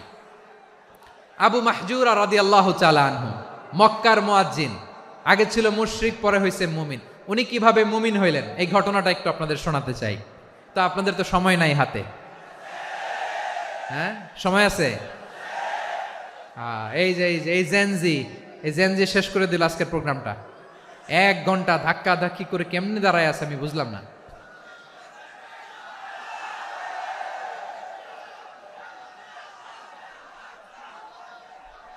না না, তাকবির না, তাকবির না, চুপ করতে হবে। What I need you stop, just shut up, চুপ। হ্যাঁ ঠিক আছে, এভাবে। আবু মাহজুরা রাদিয়াল্লাহু তাআলা আনহু কিভাবে মুসলিম হলেন, আওয়াজ করে শুনেন। হুনাইনের যুদ্ধ, 8ম হিজরি, বিষ্ণু ঈসা ইসলাম হুনাইনের যুদ্ধ শেষে ফিরতেছেন। পথিমধ্যে বেলাল রাদিয়াল্লাহু তাআলা আনহু, এই যে আবার কথা, আই রে আল্লাহ রে, এখানে ধাক্কা ধাক্কি কেন? চলে যাও, পেছনে যাও, যাও পেছনে যাও। কি আজীব তামাশা, যেখানে যায় এখানে ধাক্কা ধাক্কি, মারামারি, গায়ের উপরে কাঁধের উপরে শাউটিং। অনেক গুরুত্বপূর্ণ কথা পয়েন্ট করে নিয়ে আসে যে বলবো, এই শাউট করার কারণে প্রোগ্রামটাই নষ্ট করে দেয়। আসছে আমার ভালোবাসা দেখাইতে, প্রোগ্রামটাই শেষ করে দিয়ে চলে যায়। স্টপ, আবার কথা বল, স্টপ। হুনাইনের যুদ্ধে 8ম হিজরি, কত হিজরি সবাই বলেন না একটু, কত হিজরি? 8ম হিজরিতে হুনাইনের যুদ্ধে রাসূল সাল্লাল্লাহু আলাইহি ওয়াসাল্লাম ফিরে আসতেছেন মদিনায়। পথিমধ্যে বেলাল রাদিয়াল্লাহু তাআলা আনহু আজান দিচ্ছেন। কি দিচ্ছেন? তো পাশে ছিল মুশরিকদের একটা পল্লী, কিছু মুশরিক তরুণ, কিছু অমুসলিম কিশোর, তারা আজানকে ব্যঙ্গ করতেছে। আমাদের বাংলায় মুখ ভেঙ্গানো বলে আর কি। বেলাল রাদিয়াল্লাহু তাআলা আনহু আজান দিচ্ছেন, ওই বাচ্চাগুলো মুশরিক, তো ওরা আজানকে ব্যঙ্গ করতেছে, বিকৃতি করে ওরাও আজান দিচ্ছে। উদ্দেশ্য হচ্ছে আজানকে নিয়ে ঠাট্টা করা। উদ্দেশ্য কি? ঠাট্টা করা। ব্যাপারটা মনে কষ্ট পাওয়ার মতো ব্যাপার না? কিন্তু বিশ্বনবী ওইখানে দেখেন কি খুঁজলেন। বিশ্বনবী খেয়াল করলেন অমুসলিম কিশোরদের মধ্য থেকে একটা কিশোরের গলাটা বড় দরাজ গলা, কণ্ঠটা বড় সুন্দর। খেয়াল করে দেখলেন যে কিছু কিশোর বেলালের আজানকে ব্যঙ্গ করে, বিকৃতি করে, কিন্তু একজনের কণ্ঠ দেখতে পাচ্ছেন না এত দূরে, কিন্তু কণ্ঠটা বড় সুন্দর, দরাজ গলা। বিশ্বনবী সাহাবীদেরকে বললেন, ধরো এগুলারে, ধরো। সবগুলারে ধরে বিশ্বনবীর সামনে আনা হলো। ওরা হাঁটু গেড়ে বসলো। বিশ্বনবী বললেন, তোমাদের মধ্যে কে যেন ব্যঙ্গ করে আজান দিচ্ছিল, তার গলাটা বড় উঁচু, গলার বেসটা বড় মজবুত, মেলোডিয়াস, সুমধুর কণ্ঠ। কে? আবু মাহজুরা বলে, আমার বন্ধুরা সবাই আমার দিকে আঙ্গুল দেখায়, আমি পড়ে গেছি বিপদে। রাসূল সাল্লাল্লাহু আলাইহি ওয়াসাল্লাম বাকি অমুসলিম তরুণদেরকে ছেড়ে দিলেন, বললেন তোমরা যাও। এবার আবু মাহজুরারে পাইছে। আবু মাহজুরার চুলের মধ্যে হাত দিলেন বিশ্বনবী, মাথায় হাত দিয়ে বললেন, এবার আজান দাও দেখি। আবু মাহজুরা বলে, আমি তো আজান দিতে জানি না, কারণ আমি তো বেলালেরটা শুইনা দিছি, আমার তো মুখস্থ নাই, আমি তো আজান দিতে জানি না। বিশ্বনবী বললেন, জানো না? তাহলে আসো, আমি তোমারে শিখাই দেই। সুবহানাল্লাহ পড়েন। আবু মাহজুরা হাঁটু গেড়ে বসে, বিশ্বনবীর মোবারক হাত আবু মাহজুরার চুলের মধ্যে। বিশ্বনবী আজানের মুআল্লিম আবু মাহজুরাকে বলতেছে, ঠিক আছে তোমারে শিখাই দিচ্ছি, আমি যা যা বলবো আমার সাথে সাথে বলো, পারবা? আবু মাহজুরা বলে, পারবো। বিশ্বনবী আজান দিচ্ছেন, মাথায় হাত দিয়ে, আল্লাহু আকবার, আল্লাহু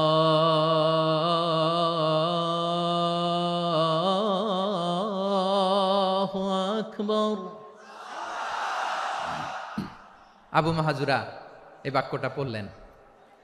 বিশ্বনবী দ্বিতীয় বাক্য পড়তে আরম্ভ করলেন, আল্লাহু আকবার,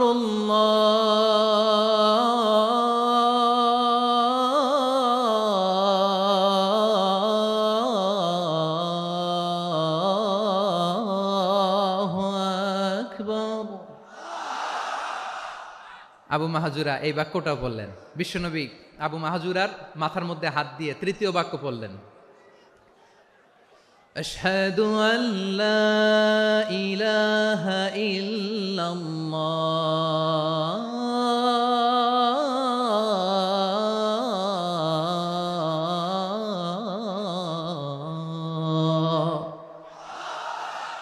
আবু মাহজুরা তৃতীয় বাক্য পড়লেন। বিশ্বনবী একটা বাক্য পরে আবু মাহজুরা পরে, বিশ্বনবী পরে আবু মাহজুরা পরে। আবু মাহজুরা কিন্তু অমুসলিম, মুশরিক।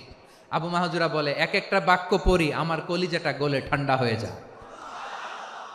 এতদিন মোহাম্মদকে গালি দিতাম, এখন মোহাম্মদ আমার মাথায় যখন হাত রাখছে আমার সারা শরীর ঠান্ডা হয়ে গেছে। বিশ্বনবী আজান শিখাচ্ছেন, একটা একটা বাক্য পড়ে, আবু মাহজুরাও পড়ে, বিশ্বনবী পড়ে, আবু মাহজুরাও পড়ে। পুরো বাক্যগুলো যখন শেষ, আজান শেষ, আবু মাহজুরাও যখন পুরো আজান পড়লেন, আবু মাহজুরা বললেন, এতদিন মোহাম্মদের চেহারা দেখলে আমার ঘৃণা লাগতো, আজ থেকে মোহাম্মদের চেহারার চেয়ে প্রিয় চেহারা আমার কাছে নাই। আবু মাহজুরা বললেন, ও মুহাম্মদ, আজানের বাক্য তো আপনি আমারে শেখালেন, এখানেই শেষ করবেন না, আপনি আমারে পড়ায় দেন, লা ইলাহা ইল্লাল্লাহু মুহাম্মাদুর রাসূলুল্লাহ সাল্লাল্লাহু আলাইহি ওয়াসাল্লাম। বিশ্বনবীর সাথে দাঁড়িয়ে উনি শাহাদা পড়ে মুসলমান হয়ে গেলেন। এবার আবু মাহজুরা বলে, ইয়া রাসূলুল্লাহ, ইয়া হাবিবাল্লাহ, আমি মুমিন হয়েছি, মুসলমান হয়েছি, আপনার কাছ থেকে আজান শিখার সৌভাগ্য আমি লাভ করেছি গো নবী। আমার কণ্ঠের বড় তারিফ করেছেন আপনি, আমার আজানকে আপনি পছন্দ করেছেন। একটা জিনিস আপনার কাছে চাই, আপনি আমাকে মক্কার মসজিদুল হারামের মুয়াজ্জিন হিসেবে অ্যাপয়েন্ট করে দে। বিষ্ণু ইসলাম বললেন, যাও আবু মাহজুরা, আমি তোমাকে পৃথিবীর শ্রেষ্ঠতম মসজিদ মক্কার মসজিদুল হারামের মুয়াজ্জিন হিসেবে অ্যাপয়েন্ট করে দিলাম। দেখছেন কিভাবে ট্যালেন্ট হান্টিং করতে হয়, কিভাবে হিউম্যান রিসোর্স মানব সম্পদকে ব্যবহার করতে হয়। আসছিল আজানকে ভেঙ্গাইতে, আসছিল কেন? আজানকে ব্যঙ্গ করার জন্য, বিকৃত করার জন্য। আজানকে বিকৃত করতে যে ইসলামের সবচেয়ে শ্রেষ্ঠ মসজিদের মুয়াজ্জিন হয়ে গেল। পড়েন সুবহানাল্লাহ। হযরত আবু মাহজুরা রাদিয়াল্লাহু তাআলা আনহু ওনার এই সুললিত কণ্ঠ ব্যবহার করে মসজিদুল হারামে এত সুন্দর করে আল্লাহু আকবার বলে আজান দিতেন, মানুষগুলোর, মুসল্লিগুলোর, মক্কাবাসীর হৃদয়কে তিনি বিগলিত করে দিতেন, মানুষের হৃদয়কে ঠান্ডা হয়ে যেত। শুধু এখানেই শেষ না আমার যশোরের ভাইয়েরা, বিশ্বনবী যখন সাইয়েদনা আবু মাহজুরা রাদিয়াল্লাহু তাআলা আনহুকে আজান শিখাচ্ছিলেন, বলেন তো বিশ্বনবীর হাতটা কোথায় ছিল? আবু মাহজুরার মাথার সামনে, এই চুলের উপরে ছিল। আবু মাহজুরা ওই স্মৃতিটাকে ধারণ করবার জন্য, ওই স্মৃতিকে বহন করার জন্য বিশ্বনবীর মোবারক হাত আবু মাহজুরার কপালের চুলের যেই জায়গায় লেগেছে, মৃত্যুর আগের দিন পর্যন্ত আবু মাহজুরা মাথার ওই চুলে কোনোদিন ছুরি আর কামার লাগায় নাই, সেখানে কেচি লাগায় নাই, চুলের মধ্যে খুর লাগায় নাই। আবু মাহজুরা ডান দিকের চুল কাটতো, বাম দিকের চুল কাটতো, পেছনের চুল কাটতো, সামনের চুল কাটতো না। আবু মাহজুরা রাদিয়াল্লাহু তাআলা আনহুর সামনের চুলগুলো বড় হতে হতে যখন এত বড় হয়ে যায়, তিনি চুলগুলো পেঁচিয়ে মাথার মধ্যে রাখতেন, তারপরে তিনি পাগড়ি পরতেন। সবাই জিজ্ঞেস করতো, আবু মাহজুরা, এটা আবার কেমন স্টাইল? দেখতে তোমারে কি বিদঘুটে লাগে, কেমন অড লাগে, কেমন খারাপ দেখা যায়। মক্কায় এমন কোনো মানুষ তো দেখি নাই, ডানে চুল কাটে, বায়ে চুল কাটে, পেছনে চুল কাটে, সামনে কাটে না। ওরে আবু মাহজুরা, কেমন দেখা যায় তোমারে, তুমি সামনের চুল কাটো না কেন? আবু মাহজুরা বলে, আমি হাঁটু গেড়ে পেয়ারা নবীর সামনে বসেছিলাম, আমার এই মাথার চুলের মধ্যে মুবারক হাত লাগিয়ে বিশ্বনবী নিজে আমাকে আজানের প্রতিটা বাক্য শিক্ষা দিয়েছেন।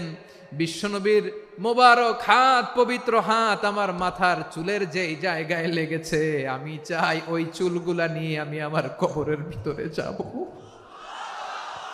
সাইয়েদনা আবু মাহজুরা রাদিয়াল্লাহু তাআলা আনহু ইন্তেকালের আগের পর্যন্ত মাথার সামনের চুলগুলা কাটে নাই, মাথার সামনের চুল তিনি কাটেন নাই। সুবহানাল্লাহি বিহামদি।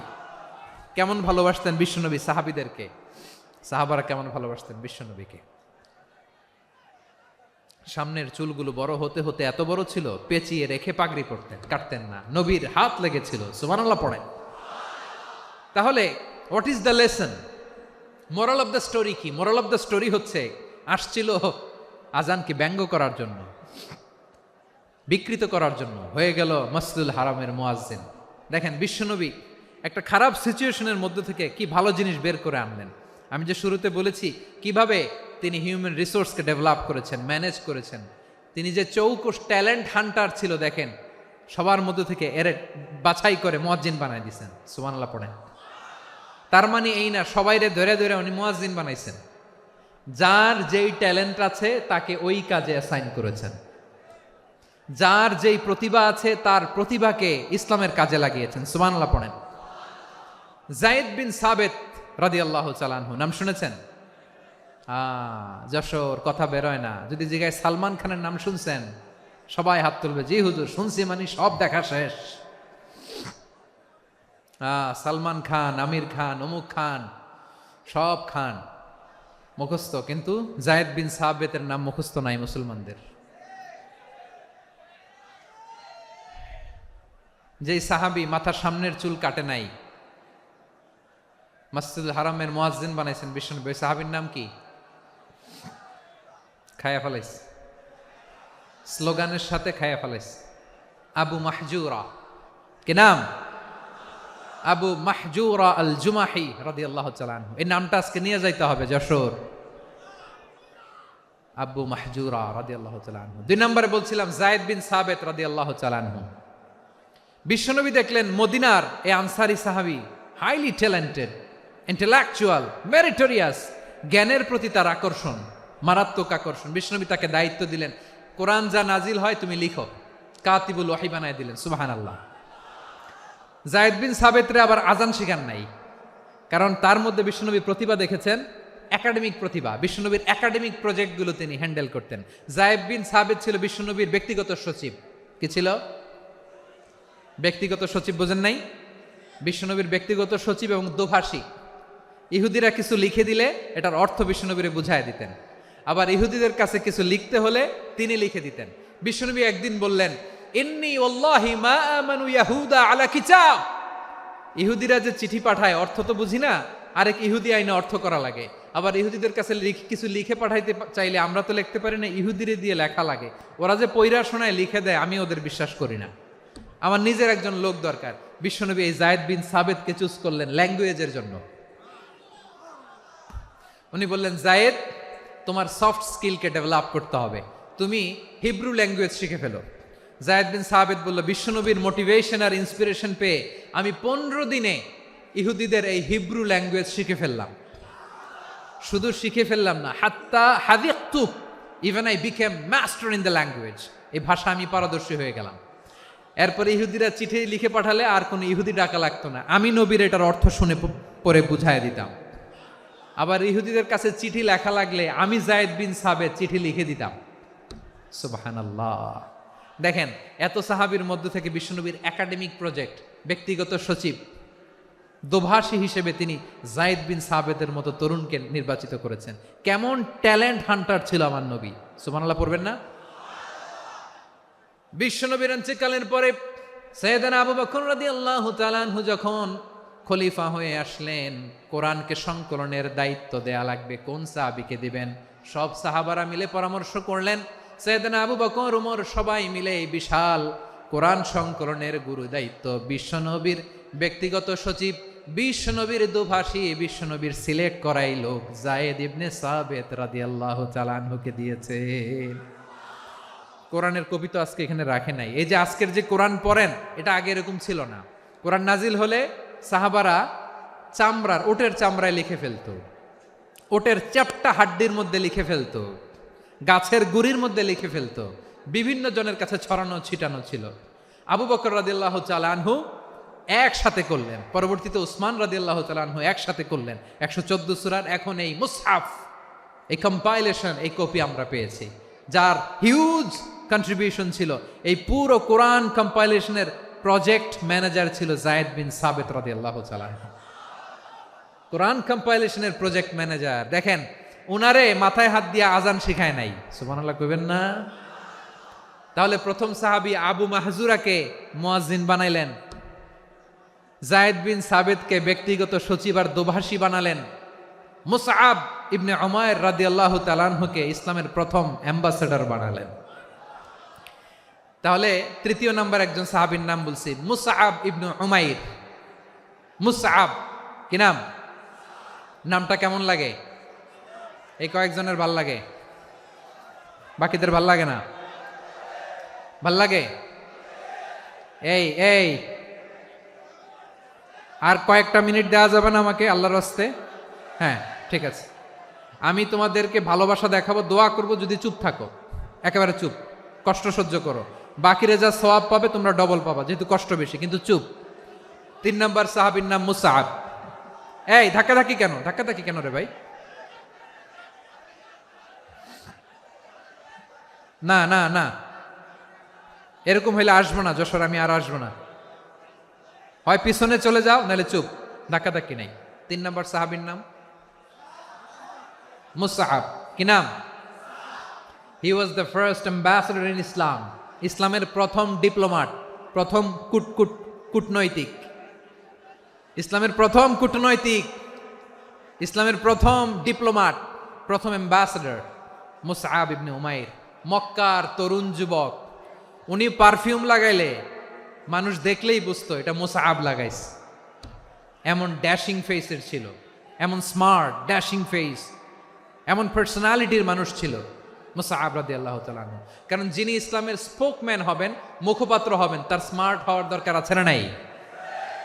আকাবার প্রথম শপথ যখন হলো, তাদের সাথে বিষ্ণু ঈসা ইসলাম মদিনাতে একজন মুখপাত্র পাঠালেন, ডিপ্লোমাটকে পাঠালেন, অ্যাম্বাসেডর অফ ইসলাম। তিনি হচ্ছেন মুসআব ইবনে উমাইর। পড়েন সুবহানাল্লাহ। বিশ্বনবী দেখলেন সে অনেক স্মার্ট, তার ডেডিকেশন আছে, সিনসিয়ারিটি আছে, এবং মদিনায় যে আউস খাজরাজ গোত্রের নেতাদের সাথে ডিল করতে হবে, ইহুদিদের সাথে ডিল করতে হবে, ওখানে একজন পাক্কা জানু খেলোয়াড়ের দরকার আছে না নাই? মুসআব ইবনে উমাইর রাদিয়াল্লাহু তাআলা আনহু, ওনাকে বিষ্ণু ঈসা ইসলাম চুজ করলেন। এবং বিষ্ণু ঈসা ইসলামের এই চুজিংটা, এই সিলেকশনটা এত সুন্দর ছিল, তিনি মদিনাতে যে বিশ্বনবী আসার আগেই মদিনার জমিনকে তিনি উর্বর করে ফেলছেন। প্রতিটা ঘরে ঘরে কালিমার দাওয়াত তিনি পৌঁছায় দিচ্ছেন। জুমার বিধান নাজিল হয়েছে, কিন্তু মক্কায় পরিবেশ নাই জুমা পালনের। বিষ্ণু ঈসা ইসলাম একজনকে দিয়ে খবর পাঠালেন, যাও মদিনায় মুসাবকে যে বলো, মুসাব তো আমার শিক্ষক, আমার স্পোকম্যান, মদিনাতে যেন তারা জুমা কায়েম করে। বিশ্বনবীর আগেই মুসআব মদিনার মুসলিমদেরকে নিয়ে মদিনায় প্রথম জুমা কায়েম করে ফেলছে। কোন সুবহানাল্লাহ। ডিপ্লোমাটদের কেমন হইতে হয়, অ্যাম্বাসেডারের কেমন হইতে হয়, মুসআব রাদিয়াল্লাহু তাআলা আনহুর কাছ থেকে শিখে নাও। মুসআব নামটা কেমন লাগে? যশোর যাদের সন্তান হবে, ছেলে সন্তান, আমার রাস্তায় পাইলে সবাই জিজ্ঞেস করে, হুজুর একটা নাম দেন, আমার ছেলে হবে। যশোরবাসীর জন্য আমি একটা নাম দিয়ে দিলাম, নাম রাখতে হবে মুসআব। কি নাম?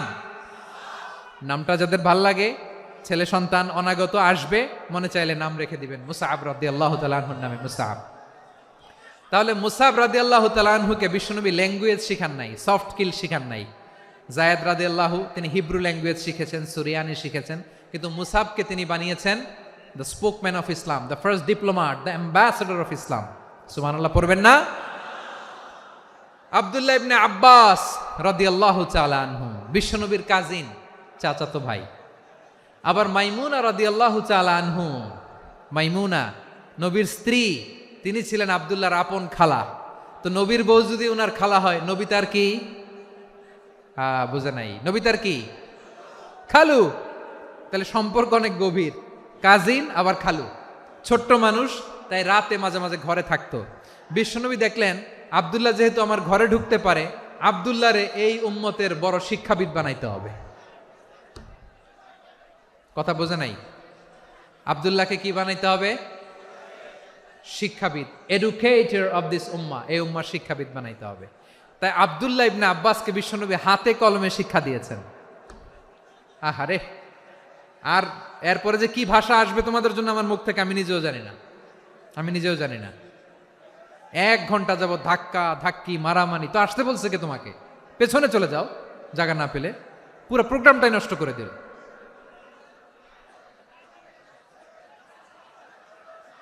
জি, আমার দিকে তাকান, আমি শেষ করে দিচ্ছি। হবে না, ইন্টেলেকচুয়াল আলোচনা এখানে হবে না, আমি বুঝতে পারছি, আমি শেষ করে দিচ্ছি। আব্দুল্লাহ ইবনে আব্বাস রাদিয়াল্লাহু তাআলা আনহু, মনোযোগ দিয়ে কয়েকটা মিনিট শুনুন, আমি এখনই শেষ করে দিচ্ছি, এরপর আওয়াজ করবে। এই যে এগুলো কি আমি বুঝলাম না। আমি বললাম না সব করা যাবে, বসে যাও, শুয়ে যাও, চলে যাও, আওয়াজ করা যাবে না। অন্যকে বসো এটাও বলার দরকার নাই, জাস্ট এদিকে তাকাও। আল্লাহ। আব্দুল্লাহ ইবনে আব্বাস রাদিয়াল্লাহু তাআলা আনহু, ওনাকে বিশ্বনবী হাতে কলমে শিক্ষা দিয়েছেন। যেহেতু উম্মতের শিক্ষাবিদ হবেন, এডুকেটর হবেন। তো বিশ্বনবী রাতে যখন তাহাজ্জুদ পড়তেন, ছোট্ট আব্দুল্লাহ ঘরে থাকতো। বুঝতে পেরেছেন? ছোট্ট মানুষ তো ঘরে থাকতো। তো বিশ্বনবী তাহাজ্জুদের জন্য একবার দাঁড়িয়েছেন, ছোট্ট আব্দুল্লাহ অজু করে দাঁড়াইছে।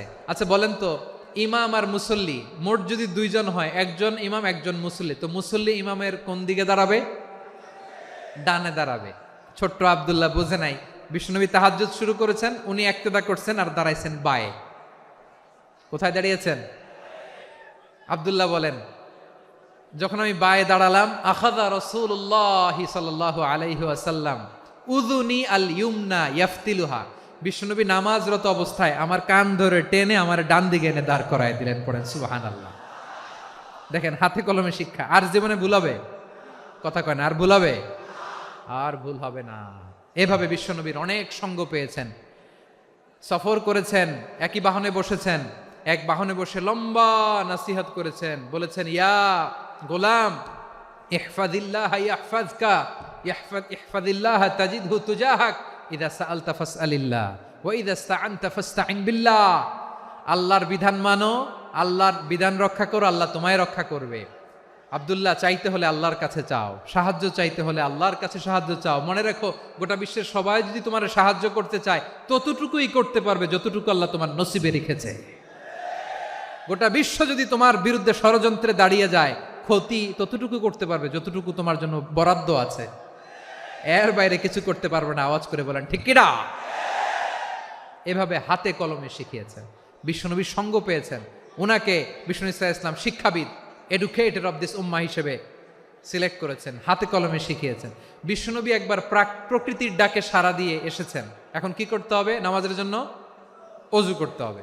বিশ্বনবী এসেই দেখেন অজুর বদনায় পানি ভরা, খুশি হয়ে গেলেন। বললেন, কে রেখেছে পানি? একজন বলল, আব্দুল্লাহ রেখেছে। বিশ্বনবী অত্যন্ত খুশি হলেন। খুশি হয়ে একটা দোয়া করলেন, বললেন, আল্লাহুম্মা ফাক্কিহু ফিদ্দীন ওয়া আল্লিমহু তা'ওয়ীল। আল্লাহ, তুমি আব্দুল্লাহকে দ্বীনের বুঝ দিও আর কোরআনের তাফসির শিক্ষা দিও। বিশ্বনবীর এই দোয়া এমন লাগছে, উনি রাইসুল মুফাসসিরিন, এই পৃথিবীতে যত মুফাসসির ছিল, যত মুফাসসির আসবে, সকল মুফাসসিরের সম্রাট হিসেবে স্বীকৃত হয়েছেন। আব্দুল্লাহ ইবনে আব্বাস, বিশ্বনবী ওনারা আজান শিখান নাই, বিশ্বনবী ওনারা ল্যাঙ্গুয়েজ শিখান নাই, বিশ্বনবী ওনারা অ্যাম্বাসাডার বানান নাই, হাতে কলমে শিক্ষা দিয়েছেন। ছোট্ট মানুষ, বিশ্বনবী ইন্তেকাল করলেন। আবু বকরের সময় গেল, ওমরে ফারুকের খেলাফত, তখনও তিনি তরুণ। ওমরে ফারুক রাদিয়াল্লাহু তাআলা আনহু ওনার ক্যাবিনেট মিনিস্ট্রির বৈঠকে এই আব্দুল্লাহ ইবনে আব্বাসকে পাশ দিয়ে বসায় রাখতেন। বয়স্ক সাহাবারা এটা পছন্দ করতো না। তারা বলতো, ঘটনা কি? আব্দুল্লাহর মতো ছেলে নাতি আমাদের আছে, এরা কেন রাখে ওমরে ফারুক? ওমরে ফারুক এটা টের পেলেন। তিনি বুঝতে পারলেন যে ক্যাবিনেট মেম্বাররা এটা পছন্দ করে না, ছোট্ট আব্দুল্লাহরা কেন রাখি, কেন যে রাখি, এটা একদিন বুঝাবো। একদিন মিটিংয়ে তিনি সবাইকে বললেন, ইদা জাআ নাসরুল্লাহি ওয়াল ফাতহ। এই আয়াত দ্বারা উদ্দেশ্য কি বলেন তো মুরব্বী সাহাবীরা? এক সাহাবী বলেন, এই সূরা দ্বারা উদ্দেশ্য, আল্লাহ বলেছেন আমাদেরকে বিভিন্ন ল্যান্ড, বিভিন্ন এলাকা বিজয় করতে হবে। ওমরে ফারুক বললেন, না, হয়নি। আরেকজন বললেন, বিজয় হওয়ার পর আমাদের বেশি বেশি আল্লাহর বরত্বের ঘোষণা দিতে হবে, এটা উদ্দেশ্য। ওমরে ফারুক বললেন, না, হয় নাই। যারা জিজ্ঞেস করেন কেউ পারে না। সব শেষে বিশ্বনবী ছোট্ট আব্দুল্লাহরে বলেন, আব্দুল্লাহ, ইদা জাআ নাসরুল্লাহি ওয়াল ফাতহ, এর দ্বারা উদ্দেশ্য কি বলো তো? ছোট্ট আব্দুল্লাহ বলেন, হুয়া আজালু রাসূলিল্লাহ। এই আয়াত দ্বারা বিশ্বনবীর বিদায়কে উদ্দেশ্য নেওয়া হয়েছে। ওমরে ফারুক বললেন, হাযা হুয়া, এটাই তো সঠিক উত্তর, এটাই সঠিক তাফসীর এই আয়াতের। কারণ ইদা জাআ নাসরুল্লাহি ওয়াল ফাতহ, যখন আল্লাহর সাহায্য আর বিজয় আসবে, ওয়া রাআইতান নাসা ইয়াদখুলুনা ফি দীনিল্লাহি আফওয়াজা, আপনি দেখবেন দলে দলে, ঢলে ঢলে, বানের পানির মতো মানুষ ইসলামের দিকে ঢুকতেছে, ইসলামের বিজয় হয়েছে। তো ইসলামের বিজয়ের মিশন নিয়ে নবী আসছে, বিজয়ী যখন হয়ে গেছে, এখন তো নবীর বিদায় হবে। জোরে বলেন ঠিক কিনা? কোন সাহাবী এই সূক্ষ্ম কথাটা ধরতে পারে নাই, ওই আব্দুল্লাহ ছাড়া। আব্দুল্লাহ যখন উত্তর দিছে, সব সাহাবীদের টনক নড়েছে। এরপর থেকে কোনো ক্যাবিনেট মিটিং এ আর কোনো সাহাবারা কোনো প্রশ্ন করে নাই। আওয়াজ করে পড়েন সুবহানাল্লাহ। বিশ্বনবী আব্দুল্লাহ ইবনে আব্বাসকে দ্য এডুকেটর অফ দ্য উম্মাহ, উম্মার শিক্ষাবিদ হিসেবে গ্রহণ করেছেন। আওয়াজ করে পড়তে হবে আল্লাহু আকবার। সাহাবীদের নামগুলো মনে থাকবে? এক নম্বরে আবু মাহজুরা, মুয়াজ্জিন বানাইছেন। যায়েদ ইবনে সাবিত, দোভাষী, ট্রান্সলেটর অফ প্রফেট, এবং তিনি ছিলেন বিশ্বনবীর ব্যক্তিগত সচিব। মুসআব ইবনে উমাইর, the first ambassador and diplomat of Islam. আব্দুল্লাহ ইবনে আব্বাস, এই উম্মার সবচেয়ে বড় এডুকেটর, শিক্ষাবিদ। আরেকজন ছিল আব্দুল্লাহ ইবনে মাসউদ রাদিয়াল্লাহু তাআলা। দুই আব্দুল্লাহ, আব্বাস গেল, আরেকজন হচ্ছে মাসউদ। মক্কার তরুণ, ছাগল পালতো মুশরিকের বিশ্বনবী আর আবু বকর রাদিয়াল্লাহু তাআলা আনহু একবার গেলেন, যে দেখে এই তরুণ দাঁড়ায় আছে। বিশ্বনবী বলেন, আমি খুব ক্ষুধার্ত, তোমার কাছে কি দুধ আছে ছাগলের? আব্দুল্লাহ ইবনে মাসউদ বলে, আছে। ওয়ালাকিন আনা মুতামান, কিন্তু যে দুধ আছে এটা আমানতের, আমি দিতে পারবো না। বিশ্বনবী এইটা শুনেই তারা টার্গেট করে ফেলছে। আনা মুতামান, দুধ আছে কিন্তু এটা আমার মালিকের, আমি তো দরদ দেখাই, আমার মালিকের দুধ আপনি পথিক, আপনারা দিতে পারি না। বিশ্বনবী টার্গেট করে ফেলছেন, এরে আমার কাজে লাগাইতে হবে। বিশ্বনবী বললেন, আচ্ছা ঠিক আছে, দুধ দিও না, কিন্তু এমন ছাগি আছে কিনা যেই ছাগির সাথে কোনো ছাগলের মিলন হয় নাই, তার ওলানে দুধও আসে নাই, বাচ্চাও নাই, এরকম ছাগির থেকে যদি আমি দুধ খাই তাহলে তো সমস্যা নাই। বলতেছে, এরকম ছাগির থেকে দুধ খাইলে সমস্যা নাই, কারণ এরকম ছাগির ওলান থেকে দুধ আসবেও না। বলতেছে, ঠিক আছে, এরকম একটা ছাগি নিয়ে আসা হলো। বিশ্বনবী বিসমিল্লাহ বলে ওই ছাগির ওলানে হাত দিলেন। হাত দিতে দেরি, পুরো ওলানটা দুধে ভরে যেতে দেরি হয় না। বিশ্বনবী আর আবু বকর রাদিয়াল্লাহু তাআলা আনহু দহন করে পেট ভরে খেলেন। এই দৃশ্য আব্দুল্লাহ ইবনে মাসউদের হৃদয়ে দাগ কাটলো। এই মুজিজা দেখে তিনি বললেন, আশহাদু আল্লা ইলাহা ইল্লাল্লাহ ওয়া আশহাদু আন্না মুহাম্মাদুর রাসূলুল্লাহ। তিনি ষষ্ঠ মুসলিম ছিলেন, 6 নম্বর মুসলমান। ওনাকে টার্গেট করে বিশ্বনবী দেখলেন এমন ইন্টেলেকচুয়াল ব্রেন, উনি সূক্ষ্ম সূক্ষ্ম জিনিস বুঝে বেশি, ফিকহি জ্ঞান ওনার মধ্যে বেশি। বিশ্বনবী ওনাকে কোরআনের জ্ঞান শিক্ষা দিতে লাগলেন। উনি বিশ্বনবী সবার কাছে কোরআন শোনায়, কিন্তু বিশ্বনবী নিজে আব্দুল্লাহ ইবনে মাসউদের কাছ থেকে কোরআন শুনতো। বিশ্বনবী একবার বললেন, ইকরা আলাইয়া ইয়া মাসউদ। ইবনে মাসউদ, একবার শোনাও তো কোরআন দেখি। আব্দুল্লাহ ইবনে মাসউদ বলে, আকরাউ আলাইকা ওয়া আলাইকা উনজিল। নবী, আপনার উপর কোরআন নাজিল হয় আর আমি আপনার সামনে কোরআন পড়ব। বিশ্বনবী বললেন, ইন্নী উহিব্বু আন আসমাআহু মিন গায়রি। আমি নিজে পড়তে যেমনি ভালোবাসি, অন্যে পড়ুক আমি শুনবো, এটাও আমি ভালোবাসি। সূরা নিসা তিনি তেলাওয়াত করে শুনিয়েছেন। এমন সূক্ষ্ম সূক্ষ্ম বিষয় বিশ্বনবী উনাকে ধরিয়ে দিয়েছেন। উনি হয়ে গিয়েছেন, আব্দুল্লাহ ইবনে আব্বাস হয়েছেন রাইসুল মুফাসসিরিন, উনি হয়ে গিয়েছেন ফাকিহুল উম্মাহ। ওনার চাইতে বড় ফকি এই পৃথিবী আর দেখবে না। চিল্লায় বলেন সুবহানাল্লাহ। উনি বলতেন, ওয়াল্লাহি ওয়াল্লাহি ইল্লাযী লা ইলাহা গায়রু মা উনজিলাত সূরাতুন ইল্লা ওয়া আনা আ'লামু আইনা উনজিলাত ওয়া ফীমা উনজিলাত। বিশ্বনবী এমন ভাবে কোরআনের দার্স আমাকে দিয়েছেন, কোরআনে যত সূরা নাজিল হয়েছে, যেখানে নাজিল হোক না কেন আমি জানি এটা কোথায় নাজিল হয়েছে এবং কোন প্রেক্ষাপটে নাজিল হয়েছে।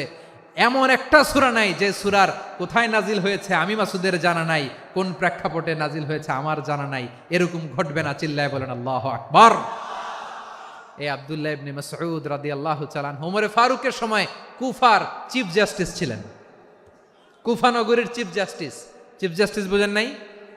বিচারপতি। কি ছিলেন? সবাই বলে নাই, কি ছিলেন? বিচারপতি ছিলেন। এবং ওনার যে ফিকহি জ্ঞানের ধারা, এটাই আলকামা, ইব্রাহিম আন-নাখাই, হাম্মাদ ইবনে সুলাইমান হয়ে ইমাম আবু হানিফা পর্যন্ত পৌঁছেছে। এবং ওনার ফিকহি জ্ঞানের ধারাই হানাফি মাযহাবে অ্যাকসেপ্ট হয়েছে। আজও এগুলো হানাফি মাযহাবে চর্চিত হয়। হানাফি মাযহাবের সব ফিক আব্দুল্লাহ ইবনে মাসউদের ফিকহি জ্ঞানের ধারা থেকে নেওয়া হয়েছে। চিল্লায় পড়েন সুবহানাল্লাহ। তাহলে উনাকে বিশ্বনবী বানিয়েছেন জুরিস্ট, আইনবিদ, ফকিহ। উনারে আজান শিখান নাই। হিউম্যান রিসোর্স ডেভেলপমেন্ট কিভাবে করবেন, মানব সম্পদের উন্নয়ন কিভাবে করতে হয়, কিভাবে যার যেখানে প্রতিভা কাজে লাগাতে হয় উনি দেখিয়েছেন। সুবহানাল্লাহ পড়বেন না? খালিদ বিন ওয়ালিদ নাম শুনছেন? কে কে শোনেন নাই হাত তোলেন। কি ছিলেন? বীর যোদ্ধা ছিলেন খালিদ বিন ওয়ালিদ। কিন্তু তিনি ইসলাম ধর্ম গ্রহণ করেছেন অনেক দেরিতে, 8ম হিজরিতে। তার মানে 8ম হিজরির আগে উনি মুশরিকদের পক্ষে লড়াই করেছেন। ওনার হাতে কত মুসলিম সাহাবী যে নিহত হয়েছে হিসাব নাই। বিশ্বনবী টার্গেট করে রাখছে, তুমি আমাদের মুসলিমদের এত ক্ষতি করলা, তুমি যখন মুসলমান হবা তোমারে দিয়ে আমি এমন কাম করামু যে এটা আর কেউ করতে পারবে না। সুবহানাল্লাহ নাই? যশোর ক্লান্ত হয়ে গেছে।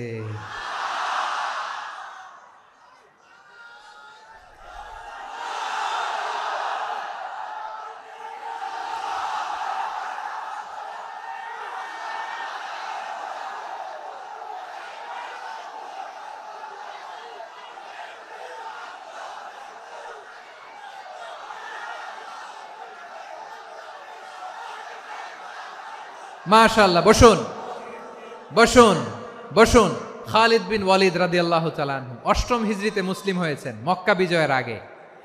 তো মক্কা বিজয়ের আগে যখন মুসলিম হয়েছেন, এর আগে কি করছেন? কাফিরদের সাথে যুদ্ধ করেছেন। উনি উহুদের যুদ্ধে মুসলমানদের যে পরাজয় ভাব, কঠিন পরিস্থিতির মুখোমুখি উনার কারণে পেছন থেকে এমন আতর্কিত আক্রমণ করেছেন, মুসলমানদেরকে কচুকাটা করেছেন। অষ্টম হিজরিতে আল্লাহ তাআলা হেদায়েতের নূর দিয়ে ওনার হৃদয়টাকে উজালা করে দিলেন। লা ইলাহা, এটা এমন বাণী যার হৃদয়ে একবার টাচ খাবে, এইটা থেকে সে আর পালিয়ে বেড়াতে পারে। ঝিনুকের ভেতর লুকিয়ে থাকে যেমন মতি, ঝিনুকের ভেতর লুকিয়ে থাকে যেমন মতি, কলমা শাহাদাতে আছে আল্লাহর জ্যোতি, কলমা শাহাদাতে আছে আল্লাহর জ্যোতি। ঠিক কিনা বলেন? মক্কা বিজয়ের আগে মুসলিম হলেন, হওয়ার পরেই বিশ্বনবীর টার্গেট ফুলফিল হলো। ওই যে টার্গেট করে রেখেছেন আর দোয়া করেছেন, খালিদ বিন ওয়ালিদ যদি মুসলিম হয় তাকে আমি মিলিটারি চিফ বানাবো। ওনাকে আজান শিখান নাই, ওনারে কান ধইরা নামাজের এই মাথা থেকে ওই মাথা আনান নাই, ফিকহি কোরআনের সূক্ষ্ম তাফসীর ওনারে শিখান নাই, অ্যাম্বাসেডর বানান নাই। বিষ্ণু ইসলাম উনাকে সামরিক অভিযানে প্রেরণ করেছেন। সামরিক অভিযানে তিনি প্রেরণ করেছেন। উনার জীবদ্দশায় উনার নেতৃত্বে যতগুলো যুদ্ধ হয়েছে, একটা যুদ্ধেও তিনি পরাজয় বরণ করেন নাই। ওমরে ফারুকের সময়কালে তিনি চিফ অফ মুসলিম মিলিটারি, মানে মুসলিম সেনাপতি হয়েছেন। যশোর, আওয়াজ করো, ঠিক কিনা বলো? সেনাপতি, মুসলিম সেনাপতি। তাহলে কিভাবে হিউম্যান রিসোর্স ব্যবহার করতে হয় গোটা বিশ্ব আমার নবীর কাছ থেকে শিখে নাও। খালিদ বিন ওয়ালিদ, ওনাকে বিশ্বনবী একটা উপাধি দিয়েছেন। উপাধিটা হচ্ছে সাইফুল্লাহিল মাসলুল, আল্লাহর নাঙ্গা তরবারি, আল্লাহর খোলা তরবারি, দ্য ওপেন সোর্ড অফ আল্লাহ। খালিদ বিন ওয়ালিদ মুসলিম সেনাপতি। হাসান বিন সাবেত নাম শুনছেন? দেখি উনি কি ছিল বলেন। রাসূলের সভা কবি, কালচারাল হিজিমনিকে ডিফিট করার জন্য। উনি ভালো অস্ত্র চালানো জানতেন না, ওই কাজে উনি যেতেন না। ওনার ছিল কাব্য প্রতিভা। কাব্য প্রতিভা, কাফিররা কবিতা দিয়ে নবীকে গালি দিত। বিশ্বনবী বলতেন, ইয়া হাসান আজিব আন রাসূলিল্লাহ, তুমি নবীর হয়ে কাফেরদের এই কথাগুলোর জবাব দাও। বিশ্বনবীর একটা মিম্বার ছিল। বিশ্বনবীর মিম্বারের পাশাপাশি মসজিদে নববীতে এই হাসান বিন সাবেতের জন্য বিশ্বনবী একটা স্পেশাল মিম্বার বানিয়ে দিয়েছেন। এখান থেকে তুমি জবাব দাও। এবং বিশ্বনবী বলেছেন, আল্লাহুম্মা আইয়িদহু বিরূহিল কুদুস, আল্লাহ হাসান আমার পক্ষে জবাব দেয়, তুমি জিব্রাইল মারফত তাকে সাহায্য পাঠাইয়া দিও। রাসূল সাল্লাল্লাহু আলাইহি ইসলামের সভা কবি, the poet of the prophet, নবীর কবি। উনি কবিতা দিয়ে, এমন উচ্চাঙ্গের ভাষায় কবিতা দিয়ে তিনি জবাব দিতেন, কাফিরদের গা শিহরে যেত, তাদের হৃদয়ে আগুন ধরে যেত। তাহলে এরকম কবিরও দরকার আছে না নাই? এখন যাকে আল্লাহ দিছে কাব্য প্রতিভা, এরা যদি আপনি যুদ্ধের ময়দানে পাঠান হবে?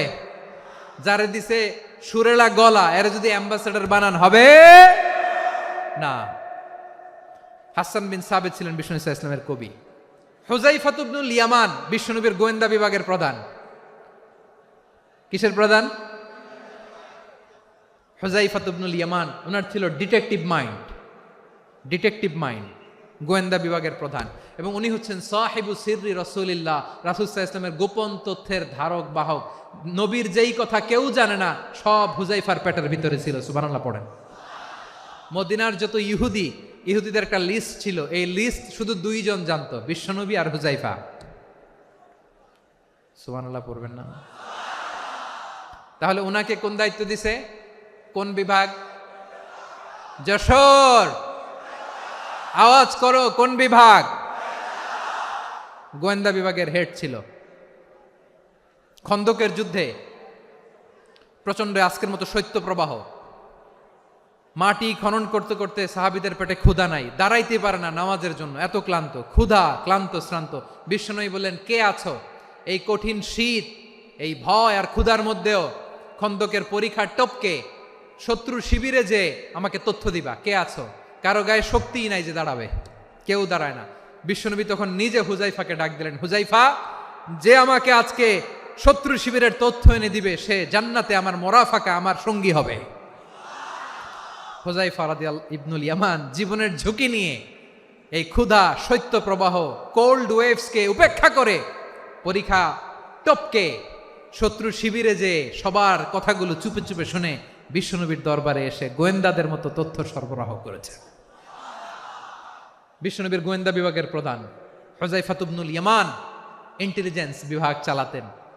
মুনাফিকদের নাম ওনার কাছে ছিল। মুআয ইবনে জাবাল মদিনা রাষ্ট্রের সবচেয়ে সিনিয়র আমলা ছিলেন।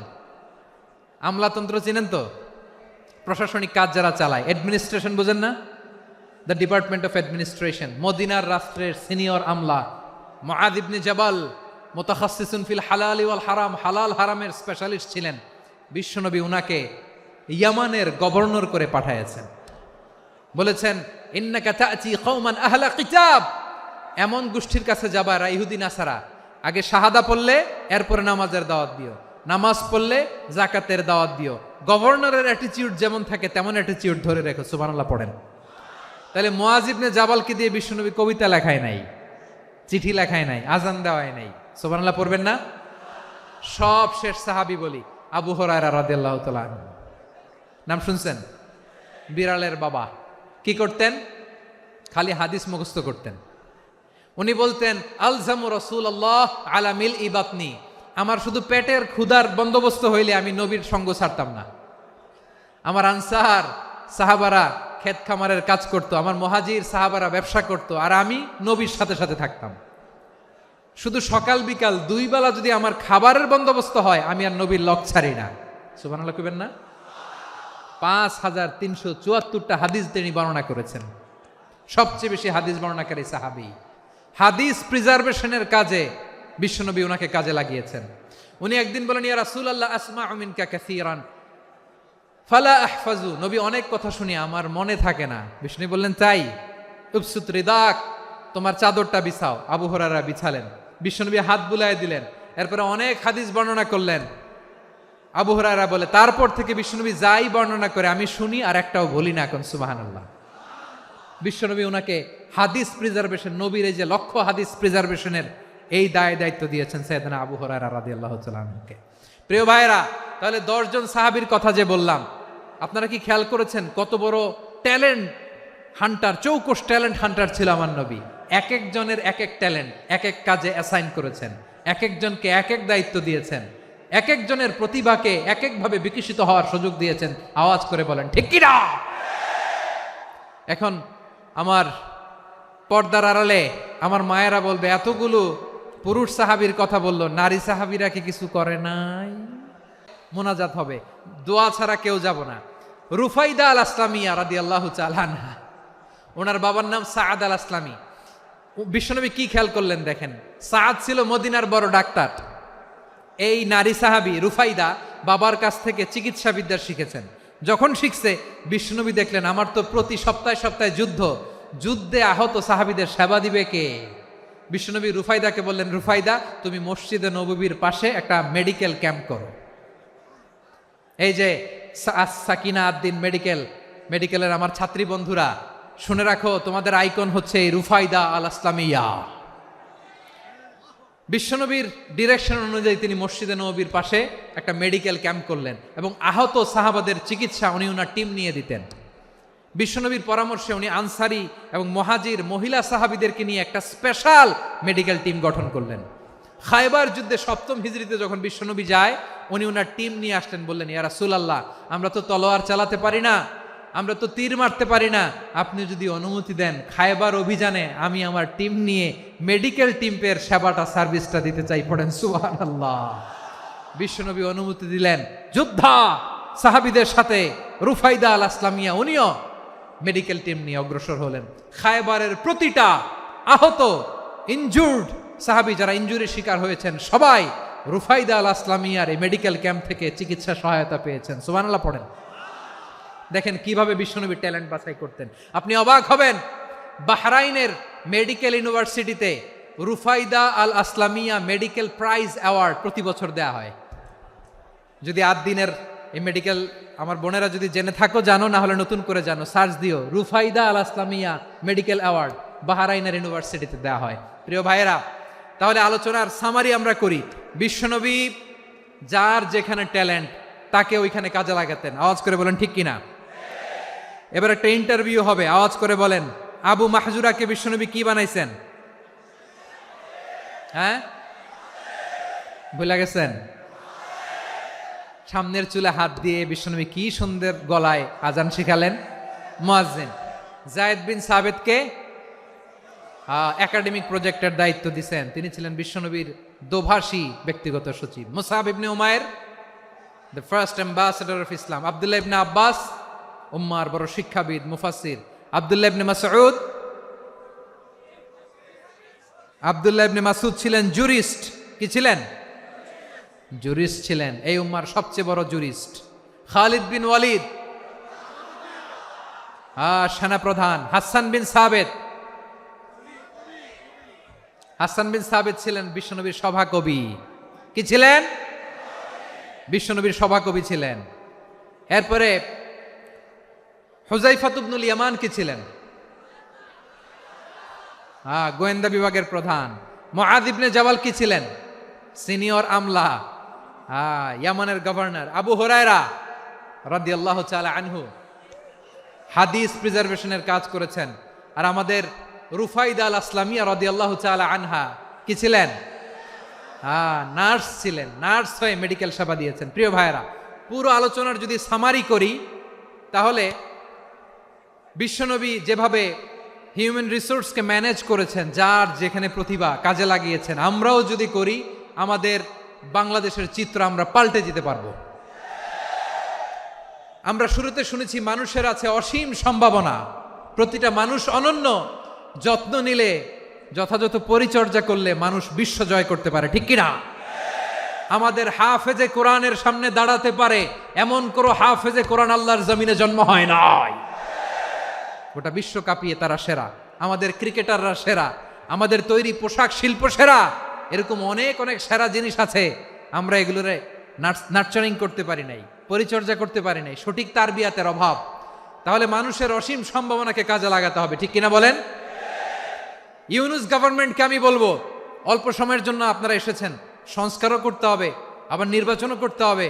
সব সংস্কার হয়তো করতে পারবেন না, যতটুকু পারবেন এর মধ্যে আমাদের যে হিউজ ম্যান পাওয়ার, আমাদের যে মানব সম্পদ, হিউম্যান রিসোর্স, এটাকে ডেভেলপ করে আপনাদের যেতে হবে।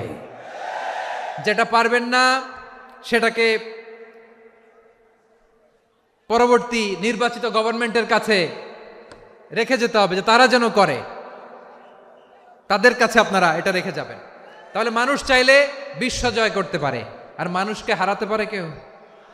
জোরে বলো যশোর, মানুষকে হারাতে পারে কেউ? আল্লাহ আমাদেরকে জনসংখ্যা দিয়েছেন প্রিয় ভাইয়েরা। এই জনসংখ্যা অনেক বড় সম্পদ, এটা আমাদের জন্য অভিশাপ নয়, আশীর্বাদ।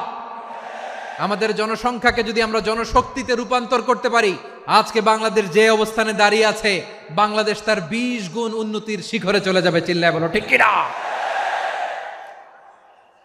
আমাদের শ্রমিক ভাইয়েরা বাইরে কাজ করে, আমাদের শ্রমজীবী ভাইয়েরা, প্রবাসীরা, তাদের ব্যাপারে গুরুত্ব দিতে হবে। আমাদের শ্রমের দাম সবচেয়ে কম, সবচেয়ে কম। তারা এম্বাসিতে গুরুত্ব পায় না, এয়ারপোর্টে গুরুত্ব পায় না। এই সরকার অবশ্য তাদেরকে অনেক গুরুত্ব দিচ্ছে।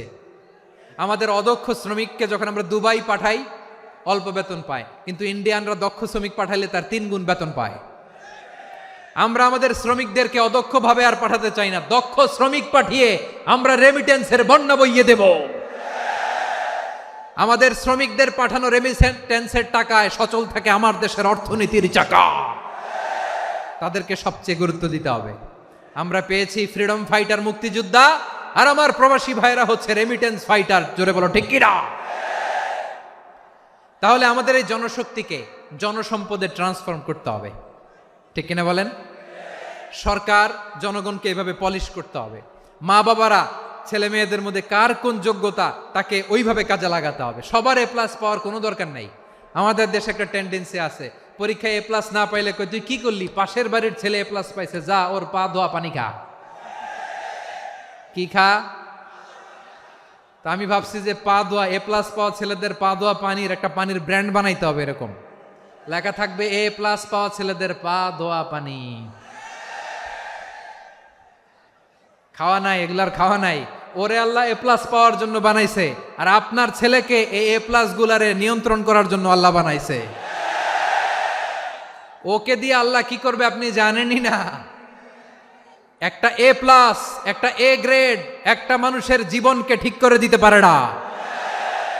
আপনার ছেলেকে আল্লাহ অন্যদিকে যোগ্যতা দিয়েছে। ওদের মনোবল ভাঙবেন না, খবরদার খবরদার। ছেলে মেয়েদের মনোবল ভাঙবেন না। যাকে দিয়ে যেটা হবে তাকে দিয়ে সেটা করতে হবে, তার প্রতিভাকে সেভাবে কাজে লাগাতে হবে। তাহলে বাংলাদেশ আমাদের এই জনসংখ্যা জনসম্পদে রূপান্তরিত হবে। আমাদের সরকারের তত্ত্বাবধানে আমাদের 18 কোটি জনগণ দক্ষ জনশক্তিতে রূপান্তরিত হোক, আমরা চাই কি চাই না?